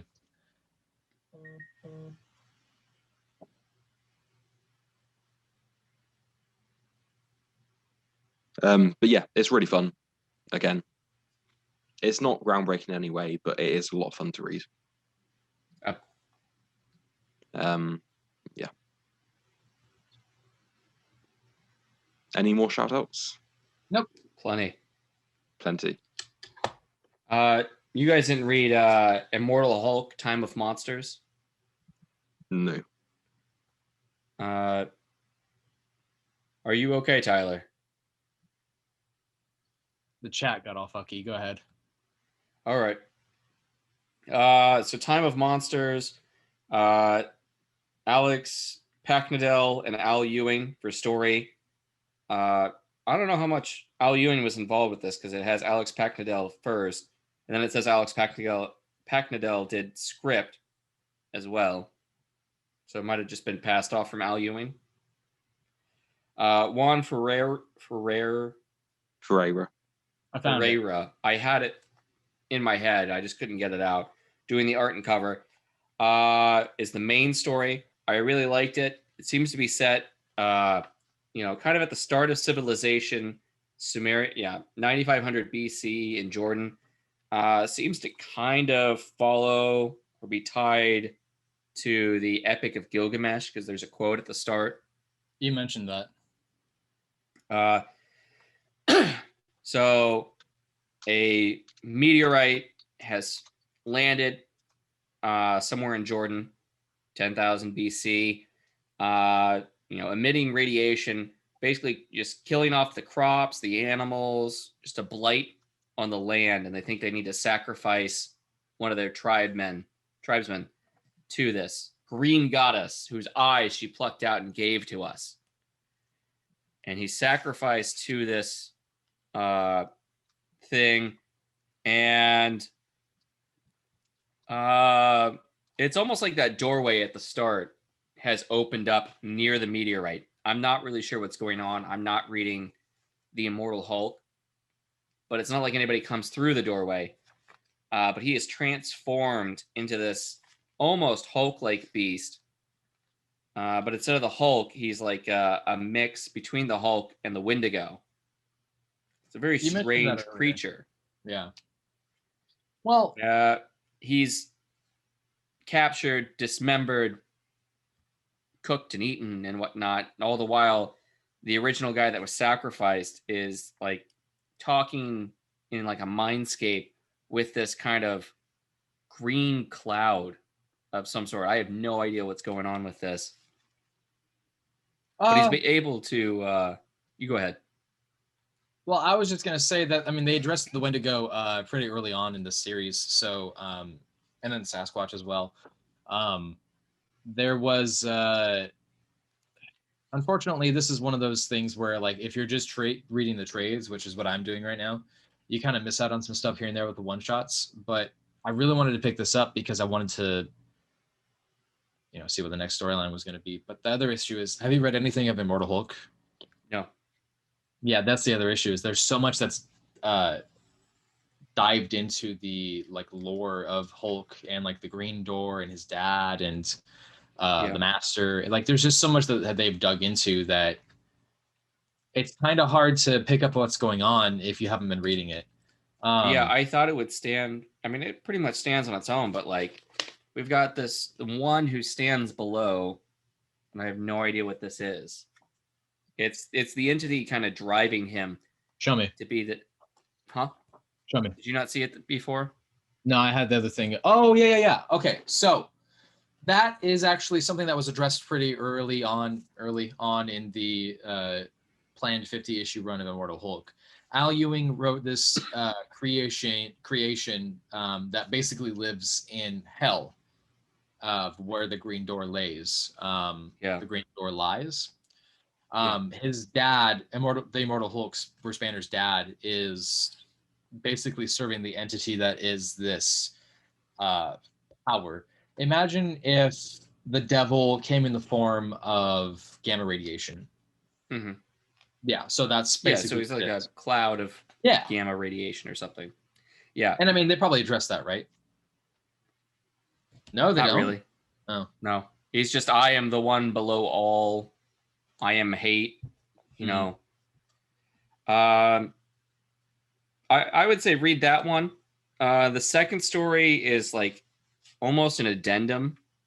I don't know how this would really play out. He's facing off against Marvel's Scarecrow. Sure. Which is called A Little Fire. It's written by David Vaughn and Kevin Nolan. Yeah. It's all right. It's kind of simple. Sure.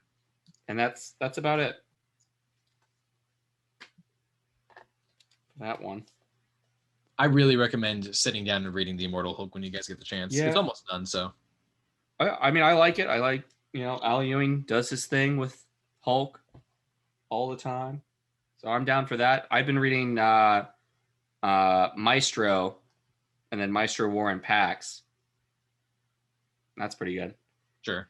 We'll get another issue next week and we'll see if it's continuing or not. I don't think it is. I also Sean, read. Do you want to do? Yeah. So I read Daredevil 30 this week by Chip Zdarsky, and this is honestly one of, if not the best, superhero ongoings at the minute. Really? Every issue is just incredible. Mm-hmm. It is really, really great. I like the covers. Yeah. What's inside the covers is even better. Usually the case. Sometimes. Yeah, I won't get into too many spoilers because I do want you guys to read it at some point. But yeah, the story's in a really interesting place at the minute. Really different direction. There's a lot of moving pieces with different characters. Because we've got a Matt Murdock plot, an Elektra plot, a Kingpin plot, and then a few other bits happening as well at the same time. So it's really building a lot of there's a lot of moving pieces. And this is number 30, you said? Yeah. So pretty deep in there. Yeah. This is maybe halfway through the second act, I'd say. Huh. Because there's a very clear point around 22 maybe where that you can tell where that story chunk sort of ended and then led into the second act. Mm. So I don't know how long it's going to go on for, but if it's a 3-act structure, I'd guess we're maybe halfway at this point. Interesting. All right. I kind of fell off with what happened like right as they introduced Elektra Daredevil without revealing it was Elektra. So I'll hop back on. I'm not that far behind. I can probably hop on really fast. Yeah. Because it is really, really good. Okay. Cool. All right. Next one that I've got is Jules Verne Lighthouse, number 2. Oh, you're still reading that? Yeah, I like the first issue. I didn't know that. I'm sorry. I thought that you said that you didn't like it. Yeah. Stories by David Hine and Brian Haberlin. Art by Brian Haberlin. Yeah, I liked the first issue. It was dense enough, really got the story going. Second issue is not quite as dense. Okay. We get some skirmishes, face-offs between the our hero and the bad guys, and we kind of learn a bit more about the bad guys and how they work. They've got, this character on the front is just a series of tubes that's power, that is inhabited by a sentient liquid. Interesting. Yeah. And then they're captured. That's basically all there is. A couple skirmishes, captured. Not quite as thick or as dense as issue 1. It's all right. But then there's 5 pages of advertisements at the end, and the advertisement for next issue is on the back, the back cover. Seems kind of odd. Whatever. I'm going to keep reading it. It's only a few issues long. I forget who's publishing it. This is Image, but it's 2 different production studios. It's 4 Anomaly Productions and a Shadowline production. Okay. Cool. I'm glad you like them. Sean? Yes, I read We Only Find Them When They're Dead number 6 this week. So this is the first issue of the second chapter of the book, which has been named The Stealer. So this is kind of interesting because it takes place decades after the first arc ended. So you've got like comics. Sorry? I need to read it. I've got the comics. I just didn't have time to read all of them because I didn't read the first arc yet. Yeah, it's pretty weird because it does jump around a bit through time. Like we get some flashbacks, we get some flash forwards. Like it's a little weird. And obviously we've got like mostly an all-new supporting cast now. Oh, okay. So yeah, it's doing something very interesting. I think this is something that will read better when it's all done. Yeah. Because I binge read all the first 5 issues together, and I did really enjoy it when it was binge read. And then there was a little break, and then this. It's strange how that can change things. Reading, one issue at a time versus all together. It's because the issues feel, at least in the first arc, they were fairly decompressed, and they told lots of pieces of different. Like they had like flashbacks and like there was a lot of stuff going on. So when you read it together, it felt a lot more cohesive. So it'll be interesting to see if this is like that, because it does feel similar at the minute, even though it's quite dense. Have they said how many issues this is going to be? I think it's 15. Okay. So it'll be like 3 books. Okay, cool. All right, it's a very cool book. Interesting. All right, I've got one more, which is issue 2 of 2 for Cojacaru the Skinner. This is part of the Outerverse Tales from Mike Mignola and Christopher Golden. Art for this was by Peter Bergting. And so this is just to kind of fill in some gaps, tell a little bit, expand the mythology of some side characters. So, Cojacaru the Skinner was a legendary woman who hunted witches, died in, I think it was World War I, and now we're at World War II, and she's been summoned back by some good witches as they're trying to protect this team of World War II officers trying to deliver a spy message. And if I had not been told that Cojacaru was the main character of this 2-issue series, I would have thought it was somebody else. It focuses on the mission of this team, this one guy, trying to deliver the message, and she seems more like a side character to her story. So I was a little confused about that. Like there's a couple of other people that could have been like the main character, but yeah, not much. I feel like not enough focus is put on her. So it seems strange to me. Like there's another one shot coming out that I think is focusing on one of the other characters in this book. So we'll see how that goes. That's all for that. Okay. What do you want to do next? You want to cover next week or pick of the week? Pick of weeks. Cool. Obviously my pick of the week was Radiant Black #4. I'm going to go with Many Deaths of Laila Starr #2 because it's just amazing this week. Beautiful art.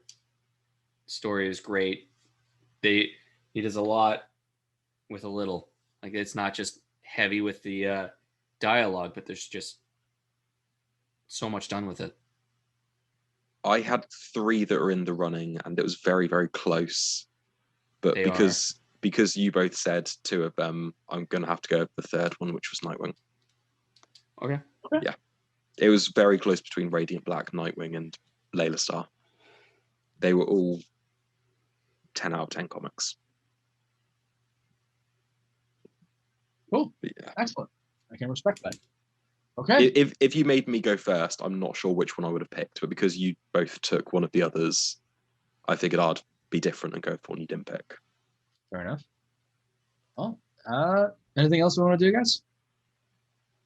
Next week. Yeah.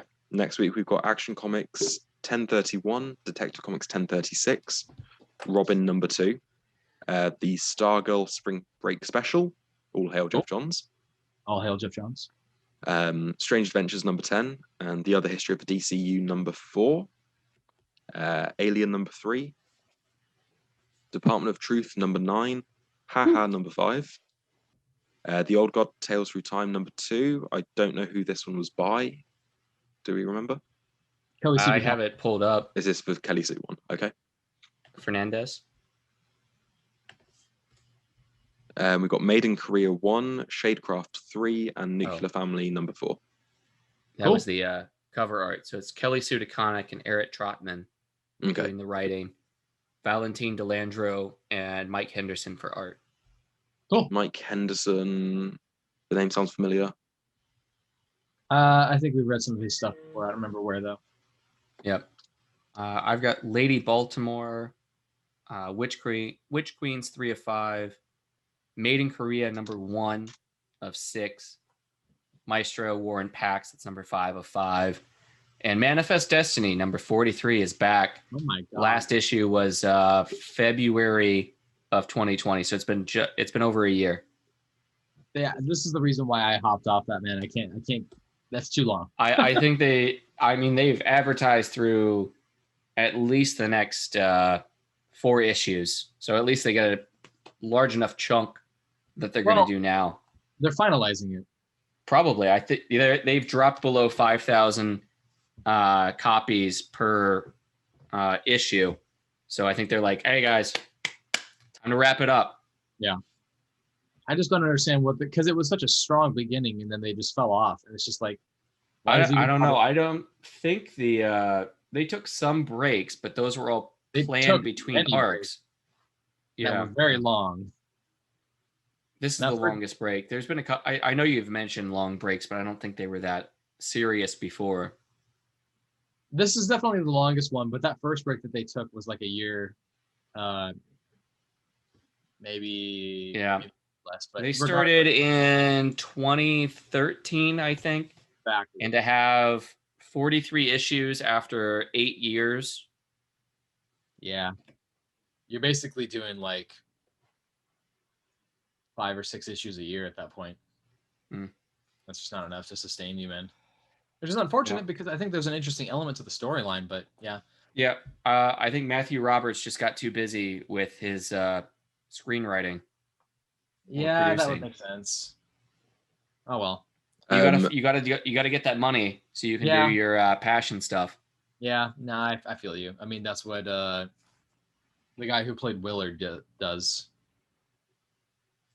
The actor. Oh, okay. Yeah. What's that guy's name? He was in Back to the Future. Yeah. Crispin Glover. Yep. Mike Henderson was the artist for Nailbiter. Okay. Cool. Yeah. All right. Well, it is a couple hours into the podcast now. We are doing pretty good for it, considering we did another compressed episode. This has been our Sunday, May 23rd episode. This is the Cult of Comics podcast. You can find us on Spotify, Google Podcasts, Apple Podcasts, all the podcast locations. Thanks to Anchor.fm for distributing us. You can also go to Anchor.fm/Cult of Comics podcast to find us. You can find us on YouTube, Patreon. If you like us, give us a like, give us a share, give us $1 to support us monthly. Your monthly contributions don't just help feed us, they also help you get products, get a spot on the show, access to our Discord server. It all just depends on what you want to do for monthly contributions. You can find Sean on Twitter at Sean Walsh 747. You can find me on TikTok at Tyler Brown is here. And Cornhusker 1 can be found out in the fields plowing with many a horse. Telling your mom. And if he's not doing that, he's probably selling children on the black market, depending on how. For $2 a pop. Nope. Only in Malaysia or Myanmar or Mozambique. That's what it was. $2 babies. You got to figure out your geography. Is that you can do like a Subway ad where it's like $5 foot long, $2 babies. $5 a kid. No, $2 a kid. Even better. This has been the Cult of Comics podcast. We're kind of fucked up with our humor. If you don't like it, oh well, sorry. Anything you guys want to add? Bedtime. Cool. Check this out. Just don't. Just don't. Take care, guys.